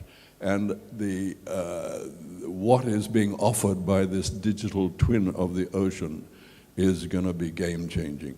So do get yourself familiar with that. Look, as I said, the subjects to be covered are as vast as the ocean itself. I mean, I'll give you two examples. Firstly, we haven't been talking about marine carbon dioxide removal. MCDR is geoengineering. Everybody hates that geoengineering word, you know, it's just, we get a gut reaction to it. But we have been geoengineering at a grand scale, and I'm talking about our greenhouse gas emissions, which are changing the climate of this planet.